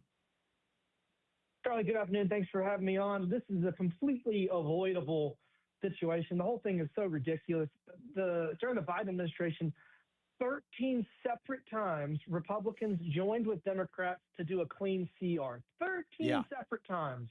But now, nope, they want $1.5 trillion for 7 extra weeks of funding. It's ridiculous. Yeah, that's 7 extra weeks of funding, $1.5 trillion. Are the Democrats sweating right now because they know this is going to be the Schumer shutdown? I think they are, and I think that, I still think they're going to cave. The whole thing is just ridiculous. And I do too. I know that Senator Fetterman thinks this is ridiculous, and you got all these senators that are insightful. John Ossoff's going to have an uphill battle. So is he really going to let the government shut down because Chuck Schumer wants to undo all the things that were done in reconciliation and wants to abuse, the American taxpayer by giving free health care back to illegal immigrants? Like, what are we doing? Exactly right. So let's just assume Ossoff and Fetterman vote for this. That means the Democrats have to have 5 more to come along with the Republicans and vote to get 60. Do you think those 5, if they do cave by midnight tonight, will there be repercussions from Chuck Schumer and Hakeem Jeffries? I think the biggest issue is that we saw this play out before, and the House Democrats were looking around going, so why did we just vote against funding the government when you're just going to cave? So, I think the House Democrats are kind of looking around going like, what exactly is your plan? Because there's not a plan. Right. And the Democrats right now, they don't have leadership and they don't have policies, so they're just flailing. And they're going to come along and try to claim that this is going to be disastrous. Social Security, Medicare, all of that stuff is going to be shut out. We know that doesn't happen.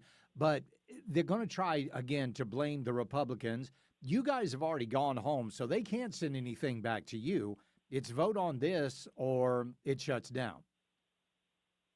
That's correct. It would take at least 72 hours to get Republicans to get the House back here. So, either the Senate Dems cave and we go about our business, or we go into a shutdown. Yeah, exactly right. And again, the Democrats, they have to be blamed for this because they're literally the ones holding it up. Illegal, they want to fund NPR. They want to go back and they want to give health care to illegal aliens. I don't think these are issues that the vast majority of the American people favor for the Democrats. Are they really stepping on their own toes here?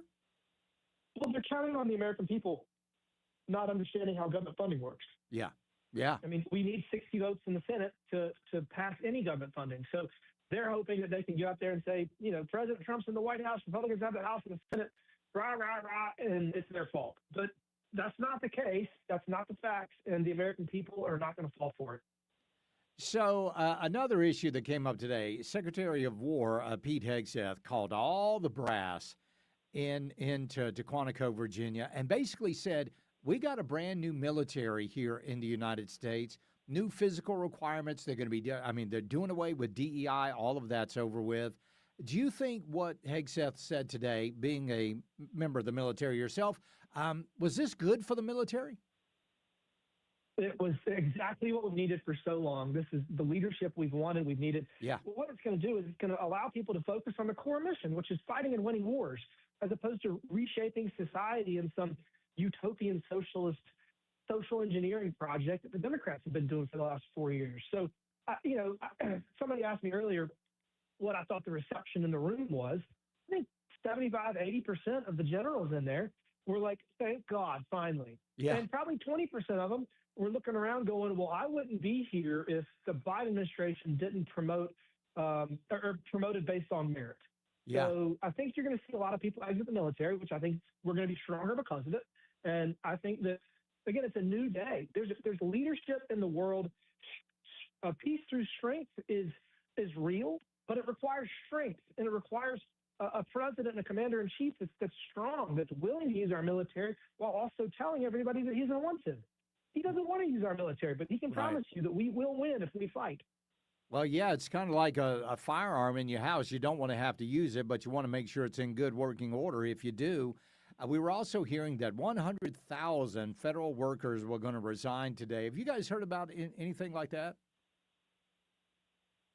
I have not, but I guarantee you, if they're going to resign today, we probably would be better off without them. Yeah. I mean, back to this government shutdown thing.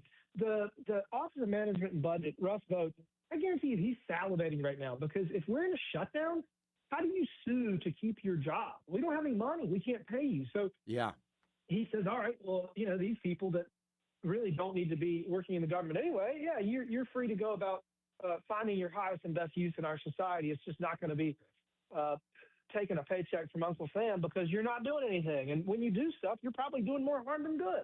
Yeah, So and I think that a lot of these people are not going to be giving up those pensions voluntarily.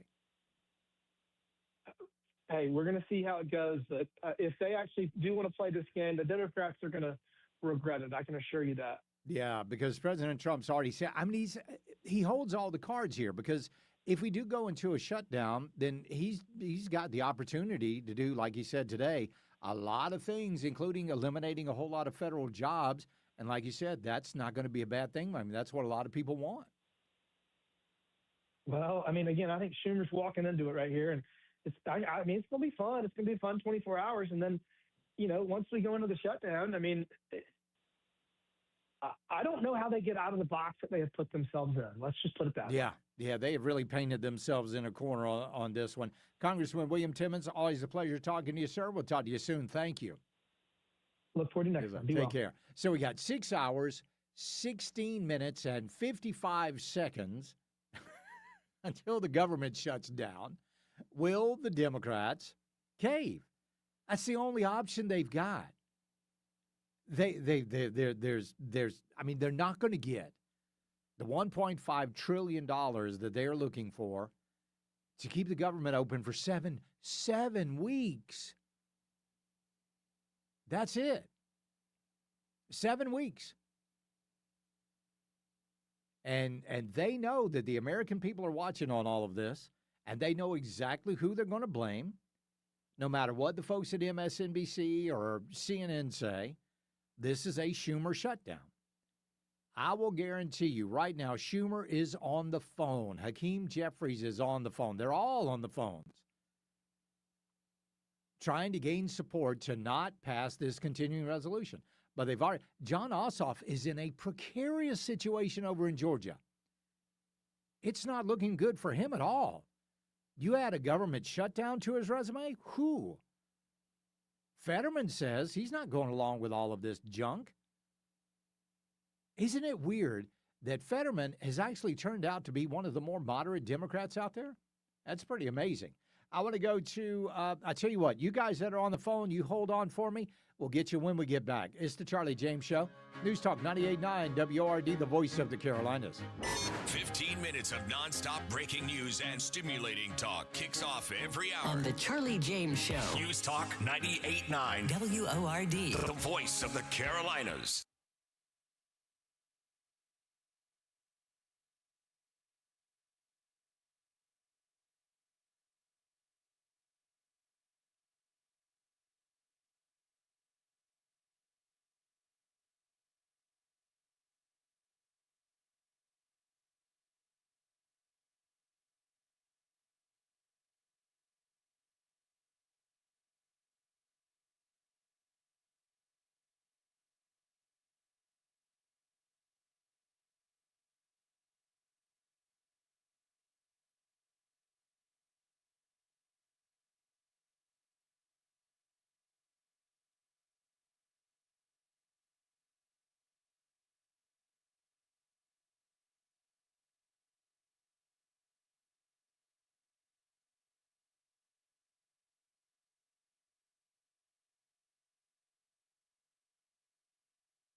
Charlie Speaks. You listen on your time. Get the show on demand. Text podcast to 800-905-0989. The Charlie James Show on News Talk.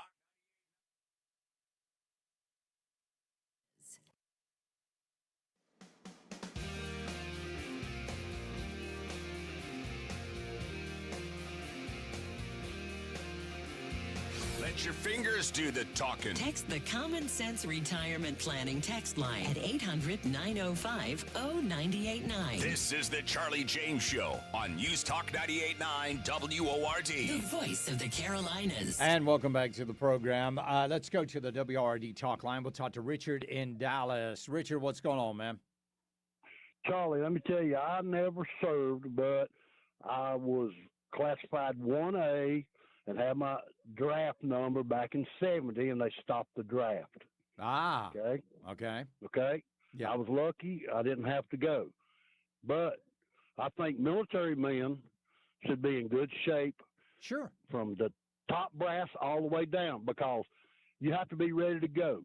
If you're ordered, move, haul ass, let's go. They don't expect you to have to make 2 trips. Yeah, you exactly, understand? with a wheelbarrow. I mean, exactly.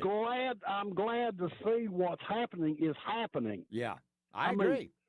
Really, man. I mean, that's all, Charlie. I love the show, I bro. appreciate it, pal. It's been a long time coming. Let's go to George in Pickens. What do you think about Pete Hegseth today, George?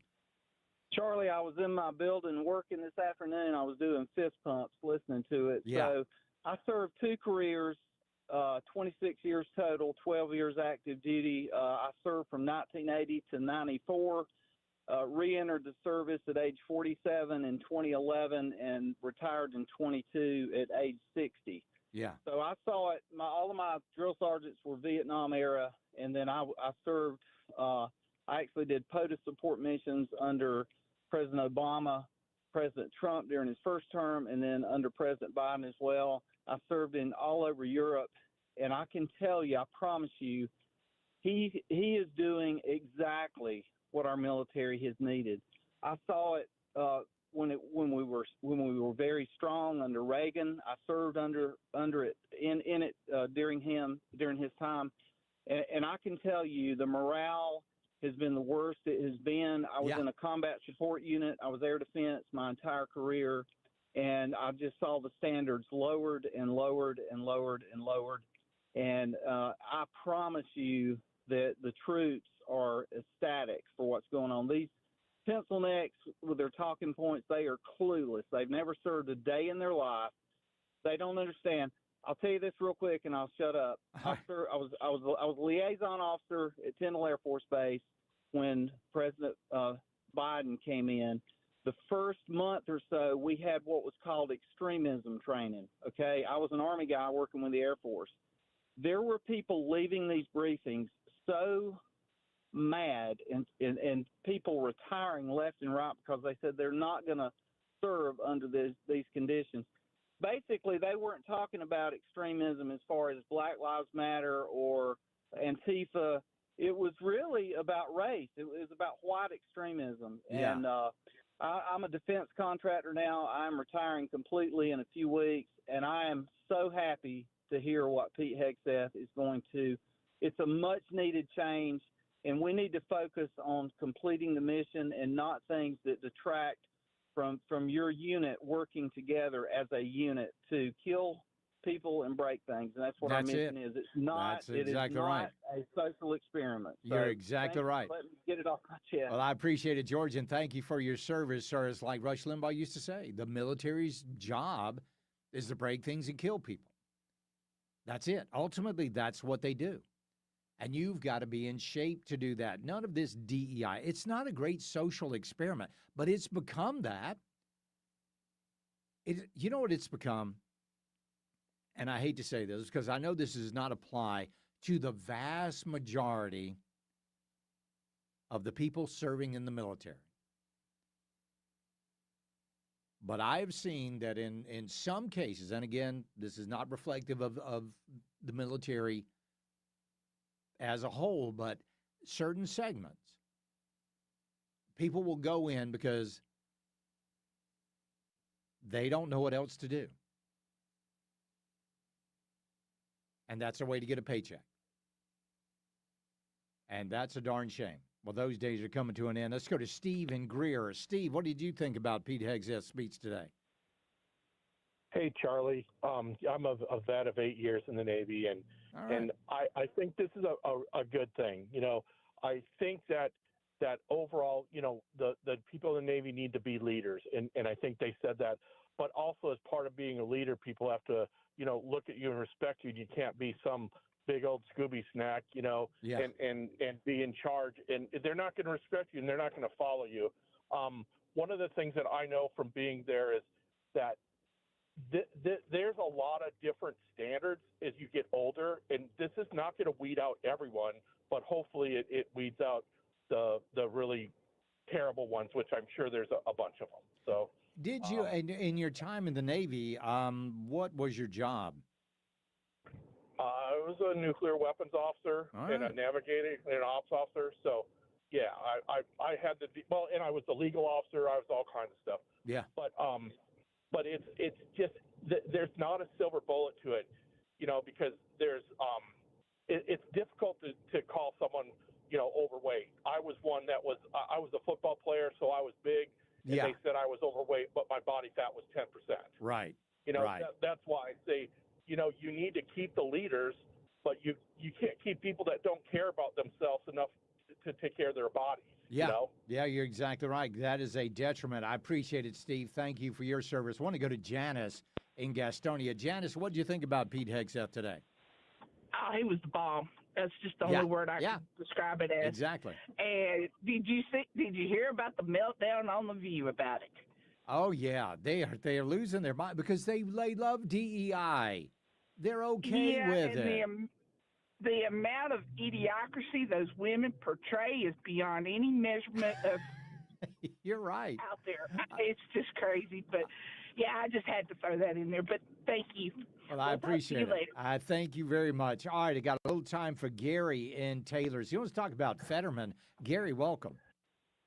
Yeah, thank you, Charlie. Yes, sir. Yes, sir. I'm going to hit the nail on the head. This is the irony of all ironies. John Fetterman being a Democrat with a mind that has some common sense. Yeah. How he started off and how he is now is night and day. You are right. I mean, he's my favorite Democrat in Congress now. I mean, I know, right? At least I could work across the aisle with this gentleman. I know. He does seem like somebody you could sit down and reason with. I appreciate it, Gary. Thank you. We'll be right back. It's the Charlie James Show. News Talk 98.9 WORD, the voice of the Carolinas. This is Lee Rogers. Be the first to break the news. Share your story at news@989WORD.com.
Hey, Charlie. Let's talk. It's the right talk. Charlie. Welcome. This is the Charlie James Show. Now we're talking. News Talk 98.9. WORD. The voice of the Carolinas. And welcome back to the program on your Tuesday afternoon as the government shutdown looms. I want to go to Pablo in Boiling Springs and talk to him if I can push that button. Pablo, welcome. Hey, good evening, Charlie. Thank you for taking my call. Yes, sir. I just wanted to say something real quick about John Fetterman. And I know this sounds terrible, but John Fetterman is proof that for a Democrat to have common sense, they need to have a stroke. Thanks, brother. You have a good night. Hey, man, I appreciate it. Let's go to Michelle in Fountain Inn. How you doing, Michelle? Hey, Charlie, long-time listener, first-time caller. Then you get the bell. Welcome to the show. What's up? I was just calling about the military. My dad was in the Army for 32 years. He Wow. retired a command sergeant major. And he was in a unit when I was in high school in Germany where they didn't make him go out to the field because he was, command sergeant major. He didn't have to do all that training and all that.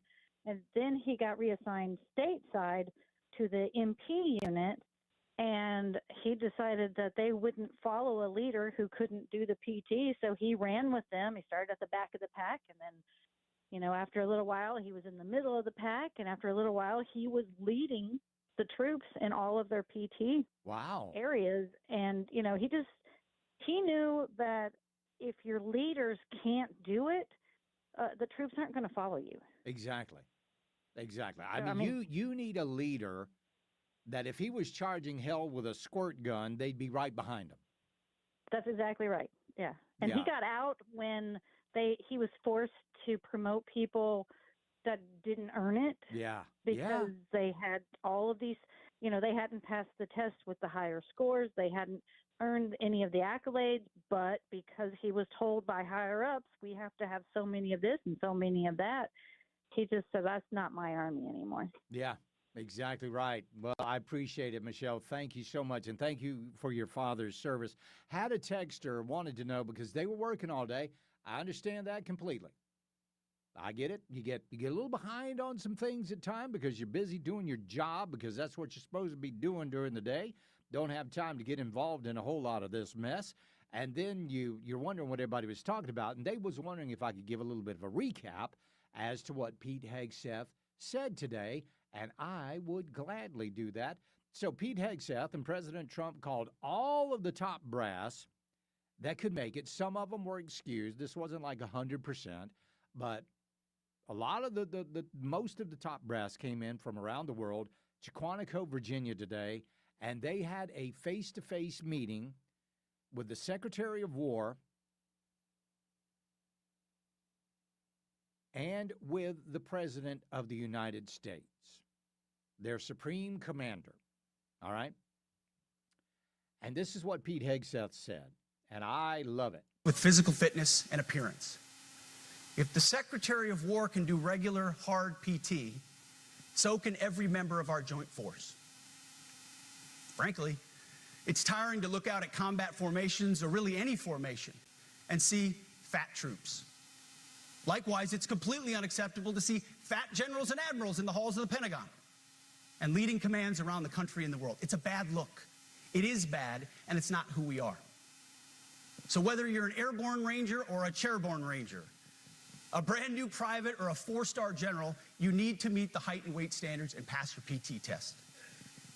And as the chairman said, yes, there is no PT test.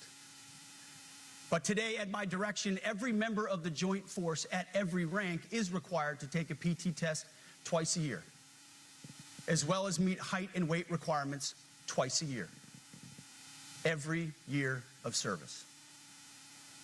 Also today, at my direction, every warrior across our Joint Force is required to do PT every duty day. Should be common sense. I mean, most units do that already. Yeah. And they were like, what? Well, not all of them. Some of them were like, yeah, it's about damn time. But there were some in the crowd that were like, oh, I can't. I'm still having breakfast at that time. I'm still, I got my eggs Benedict. I got blah. Anyway, so he also said this about DEI. This administration has done a great deal from day one to remove the social justice, politically correct, and toxic ideological garbage that had infected our department, to rip out the politics. No more identity months, DEI offices, dudes in dresses. No more climate change worship. No more division, distraction, or gender delusions. No more debris. As I've said before, and will say again, we are done with that. And good for you, sir.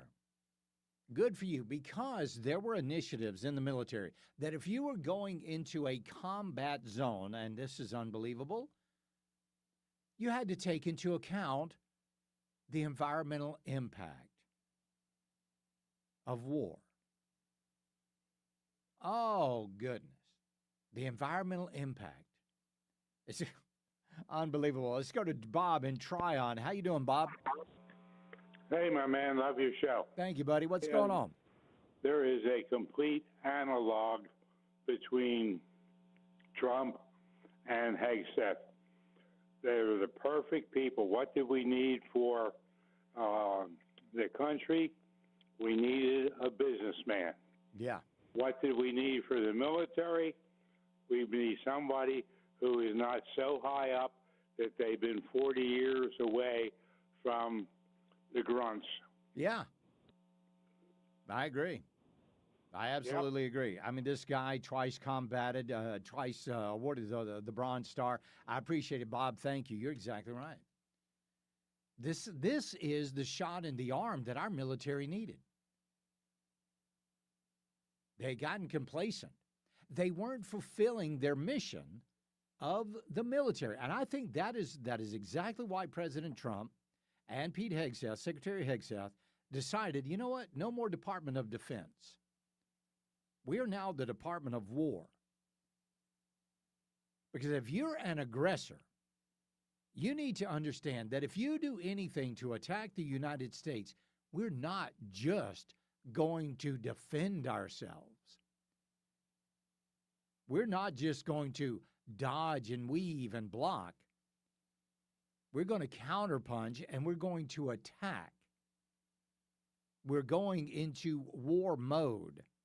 And the people over in the mainstream media, they absolutely lost their minds over this. Let's just listen to a little bit of them. And Molly, let's talk about this. We know there actually are some serious things are just being discussed in this meeting as well. There's some new Pentagon policy directives about perhaps de-emphasizing troop presence in Europe, making more of a focus on the homeland and the like. But that's the kind of stuff that's going to happen behind closed doors. It will come out in the hours and days ahead. What we were there for full display for the cameras was a political speech, and it was an anti-woke, something you'd hear from a Fox News host. I guess that's appropriate, rather than someone who is, the Secretary of Defense. And there was, we know the Pentagon has really restricted press access to the building, to events and the like. But one has to assume, just based on reporting ahead of this speech, this won't sit well with a lot of the 2, 3, 4 stars who have dedicated their lives to serving this nation. Yeah, I mean, I think we're going to see pushback to this. I think a lot about the Vietnam War, which was sort of a moment in an end of discrimination. There was much, the Army really focused on making an anti-discrimination, and they ended up really helping the Army in a lot of different ways because people were it was just a much more egalitarian force, and it ended up being really great for the military. I mean, woke doesn't come from recent, it comes from experience in the military. So I do think this is kind of bizarre. And if you think... Is it bizarre? Molly Jong, what's her last name? Molly Jong, where are you? Fast? Molly Jong Fast. What rank were you in the military, Molly Jong Fast? Oh, you weren't? You were never there? You just kind of heard about it? Yeah. We'll be right back. It's the Charlie James Show. News Talk 98.9 WRD, the voice of the Carolinas. Tara, Bill, Charlie, Joey, and me, Mike Gallagher. We lead the conversation each and every day on News Talk 98.9 WORD, the voice of the Carolinas.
number does it all. 800-905-0989. This is the Charlie James Show on News Talk 98.9 WORD. The voice of the Carolinas. All right, let's go to the WRD talk line. We'll talk to Kevin in Fountain Inn. How you doing, Kev? I'm doing fine, Charlie. All right. I haven't been listening too long. I just tuned in about a half hour ago, but I Yep. heard a veteran talking, and I'm also a retired United States Air Force Thank you. disabled veteran, war veteran. And I went in 1973, right out of high school, up here in Greenville. Mm-hmm. I went to Southside. Went to tech school, went into boot camp, tech school. My first assignment was Myrtle Beach Air Force Base. They had A-7s. They were redeploying from Thailand back to the United States from the Vietnam War. Yeah. Okay. I'm a fresh guy. I got signed to Myrtle Beach Air Force Base. And this is no lie. At that time and period, if you remember, Jimmy Carter, the peanut guy, was in charge. Our military was in total disarray. Yeah. After the Vietnam War. I built bombs in the Air Force, and when I experienced those people coming back, they were actually smoking Mary Jane pot in the bomb dump. Yeah. Our military was in total disarray. Yeah. Okay. Jimmy Carter gets out. Ronald Reagan comes in, and he put the sledgehammer down on the military. He found out, I don't know if you remember, there was some Navy ships collided in the ocean. They found out half the people on the boats were stoned on their ass. Yeah. Oh, excuse me. Yeah. I'm sorry. You're good. And I saw it firsthand. These guys were smoking pot in the bomb dump. Okay, Reagan came in. He came in, put the sledgehammer down. We were peeing in the bottle, and the guy was actually literally almost holding her hand when we were doing it. He cleaned up the military, and at that period of time, if you remember, during Vietnam, our military was depleted, but who was building up? The Soviet Union. Yeah. The Russians, they briefed us on that. The Soviet Union outnumbered us land, air, and sea. They could have whooped our butt any time, but you know what? Reagan came in, changed the military around 100%, just like Pete Hegseth. Same analogy. Yeah, absolutely. He put down, and our military, we had Air Force, we had to start training with the Army, which we never did. We had to somehow, Reagan knew the threat from the Soviet Union. He was really smart at putting the Star Wars facade out there because that scared the fool out of him. But that's all I'm going to say. There's an analogy between Pete Hegseth and the way Ronald Reagan handled the military when it was in disarray. Yeah, you're exactly right. Getting it straightened out. I appreciate it, Kevin. Thanks for your service. But the military has just been, and we've said it before, especially under Joe Biden and Obama, just a social experiment. That's all it's been. It's been full of diversity, equity, and inclusion. Been full of participation trophies, fake promotions. In some cases, not every case, but in some cases. And then when you started seeing these members of the military, these men masquerading as women, and it's like that idiot over on MSNBC said today, the world is watching. These other countries, yeah, they were watching. They were watching. When we had members of our military that were biological males dressed in women's uniforms, they were watching. And they knew exactly what was going on. That didn't scare them. That emboldened them. You think China was scared of that? No. You think Russia? You think anybody was afraid of that? No. That's why we've seen all we've seen around the world, because they're not afraid. Well, today's a new day in the military. a brand new day, and that's a good thing. We got 5 hours, 33 minutes, and 25 seconds until the government shuts down, ladies and gentlemen. And it's all over $1.5 trillion that the Democrats want to spend on NPR, and it's not just NPR, it's PBS, NPR, and health care for illegal immigrants. Now, let's just go back. Just to 1996, if you will. No, we'll actually go back to 2009. And listen to Chuck Schumer. Let's see what old Schumer said back then. Illegal immigration is wrong, plain and simple. When we use phrases like undocumented workers, we convey a message to the American people that their government is not serious about combating illegal immigration, which the American people overwhelmingly oppose. If you don't think it's illegal, you're not going to say it. I think it is illegal and wrong. Now let's listen to him these days. Only way we're going to have a great future in America is if we welcome and embrace immigrants, the dreamers, and all of them, because our ultimate goal is to help the dreamers, but get a path to citizenship for all 11 million or however many undocumented there are here. Illegal. So what's the difference? What happened between then and now? Well, last night, President Trump, he kind of reposted an AI video. And there was Hakeem Jeffries. It's so funny. You got to go watch it online. There's Hakeem Jeffries standing to the left of Chuck Schumer, right? And they're talking. And somebody has put remember, it's artificial intelligence done on the computer, but they put a sombrero and a big old Frito Bandito mustache on Hakeem Jeffries. It's absolutely horrible, but it does lay out the plan that they have been trying to implement for a while now. I want you to listen to what the president posted last night. Where is it? Here it is. Look, guys, there's no way to sugarcoat it. Nobody likes Democrats anymore. We have no voters left because of all of our woke trans bullshit. Not even black people want to vote for us anymore. Even Latinos hate us. So we need new voters.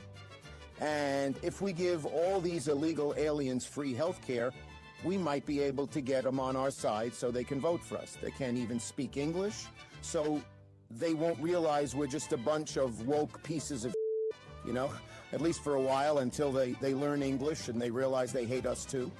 Oh, that blistered their butts. They can't stand it. We'll be right back. It's the Charlie James Show. News Talk 98.9 WRD, the voice of the Carolinas. Total consciousness for the afternoon swoon. You've tapped into the Charlie James Show. The Charlie James Show on News Talk 98.9 WORD. The voice of the Carolinas.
Charlie Speaks. You listen on your time. Get the show on demand. Text podcast to 800-905-0989. The Charlie James Show on News Talk 98.9 WORD. The voice of the Carolinas. All right, here we go.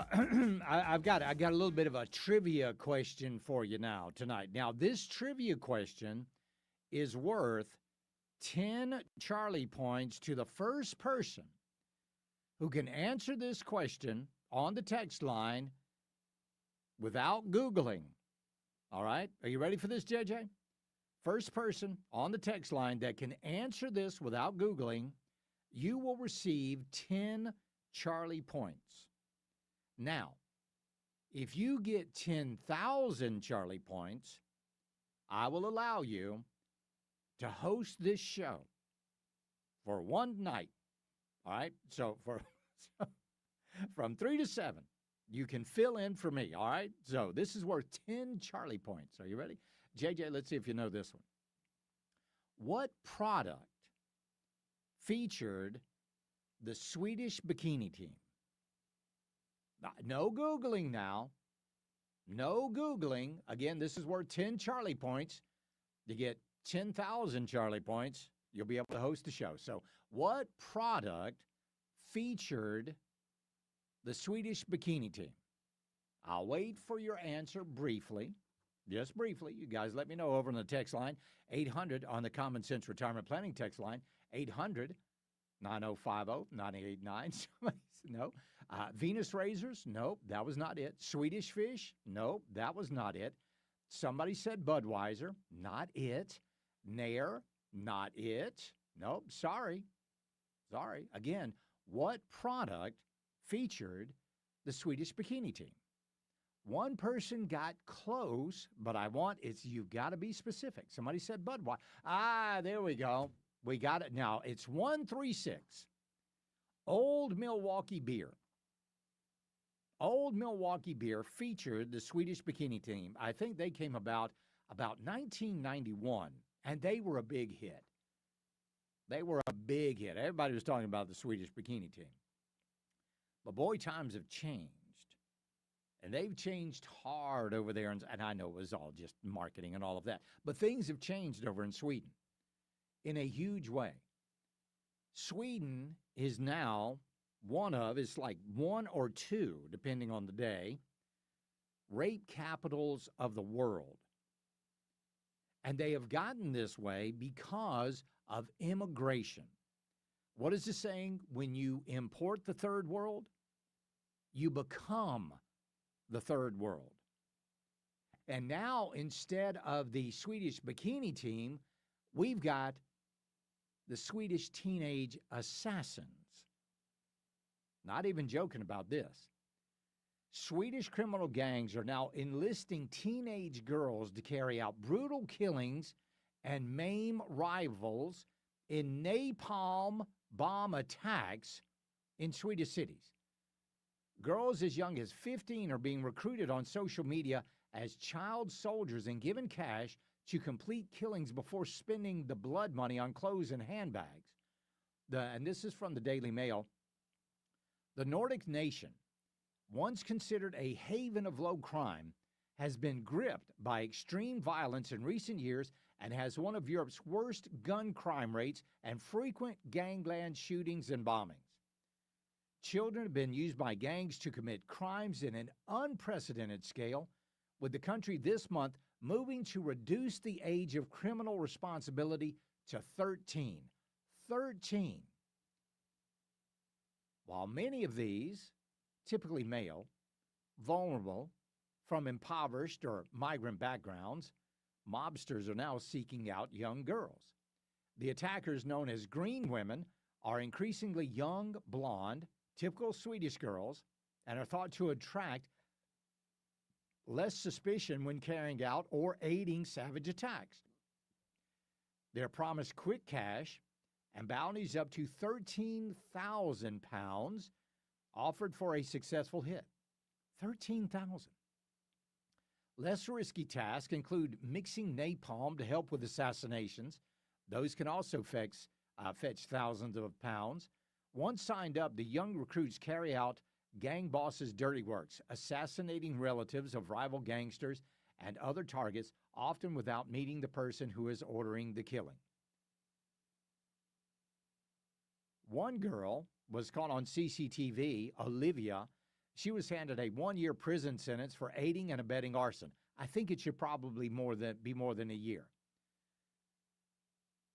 Many of these young Swedish girls are keen to demonstrate that they are more ruthless than their male counterparts. One girl, like I said, Olivia, was caught on CCTV casually delivering bags containing an explosive nicknamed napalm after being hired to build and deliver a firebomb for an arson attack on a rival gang.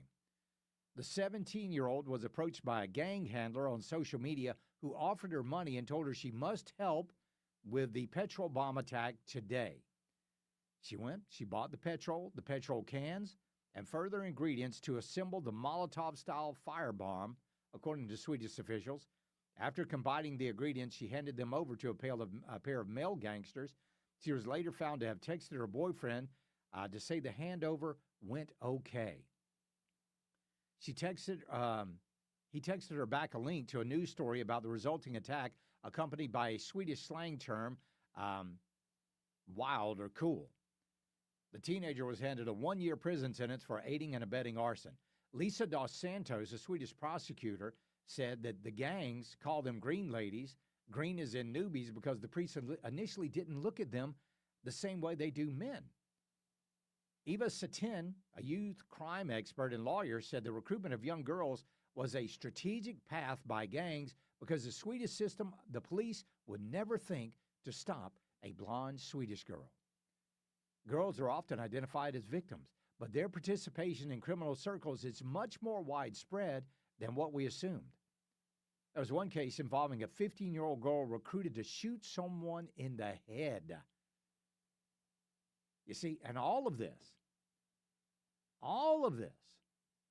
this crime is coming in because Sweden decided to open their borders and allow anyone and everyone in.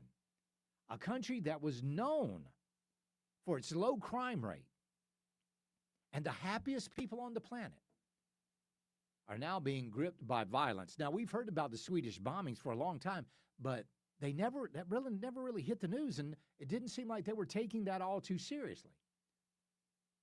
But now they are taking it seriously. So one report says the Swedish government lectures us about the rule of law. Meanwhile, according to the article by Die Welt, criminal networks are exploding Swedish children as killers known as the system. They know the system won't convict. That according to the Hungarian prime minister. While the use of young girls by mobsters has shocked Sweden, the country has long been overrun by a gig economy of gang violence. So whatever happened to the Swedish bikini team? Immigration. That's what happened. We'll be right back. It's the Charlie James Show. News Talk 98.9 WRD, the voice of the Carolinas. This is Mark Levin. Join me tonight at 7 following Charlie James for the Mark Levin Show, a News Talk 98.9 WORD, the voice of the Carolinas.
Tap and type your message on the Common Sense Retirement Planning text line. 800-905-0989. This is the Charlie James Show on News Talk 98.9 WORD. The voice of the Carolinas. So Joy Reid was on some podcast. I don't know where she was, but she was talking about, doggone it, those conservatives, they want to send us back to a horrible time. Remember, it was Joe Biden. They going to put y'all back in chains. But listen to what Joy Reid said. And let me ask you if you kind of agree with her a little bit. Because I know I do. Is that if you go back before the 20th century, there were no income taxes, there were no regulations on business. You could earn as much money as you want, leave 100% of it to your children with no taxes. Right. That's the world they want back. And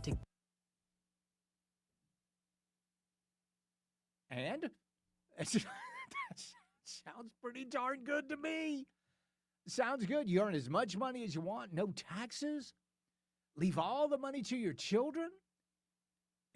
Oh, wait a minute. I got to hear that again. That sound. Hey, preach on, Joy Reid. Is that if you go back before the 20th century, there were no income taxes. Yeah. There were no regulations on business. Right. You could earn as much money as you want, leave Amen. 100% of it to your children with Yes. no taxes. Right. Yeah. That's the world they want back. And to That's get right. it back, they need society to change. They need Yeah. people to be less modern. They Right. need people to want fewer things. So want fewer. What do you see? Out of that idea, that just kind of goes off the rail. But see, Joy Reid wants you to want more things. Now, she's a multimillionaire. She's got plenty of things. But yeah, I don't mind that. Going back, no income tax, no so-called death tax in this country. Oh, boy. But all of a sudden, we're just taxed to death constantly. Constantly. I like that, Joy Reid. You know what? If you took that quote and ran for Congress as a conservative, you might have a chance at winning, Joy Reid. You really might. Except for we've got long memories. But there you go. Okay, so what do we got? We got 5 hours, 8 minutes, and 50 seconds until the government shuts down. Allegedly. Allegedly. And we all know that this is the Schumer shutdown. Well, Scott Jennings was over on CNN, and you know how this goes, right? Everyone deserves health care. Even illegals? Every single person in the world deserves Just for the health record, care. as a candidate, you're for illegal aliens getting Medicaid. I think everyone in the world deserves That's a health yes. care. That's a yes. I'm such a That's a positive. Democratic position. It is a yes, but Yeah. It's a Democratic Everyone in the position. world Illegal deserves aliens health should care. get Medicaid. But I mean, I mean, How is this controversial? I don't. But How is it controversial? How is it controversial to think they don't want someone to die in the hospital because they can't afford Who it? do you think pays for health care when undocumented people show up at a hospital? Who pays for that? We all pay for it. Exactly. including I mean, we all undocumented pay people for because it. they actually contribute. That's the point. That's the point. We do realize that undocumented. Yes, that's the point. But see, Hakeem Jeffries, he goes on CNN, I believe. Yeah, no, he was on CNBC, and he lied about it over on Squawk Box. Is it true that you want to restore American taxpayer benefits to illegal immigrants? Of course not. And thank you for asking that question, because this is also an outright lie. Federal law prohibits the use of taxpayer dollars to provide medical coverage to undocumented individuals. That's the law.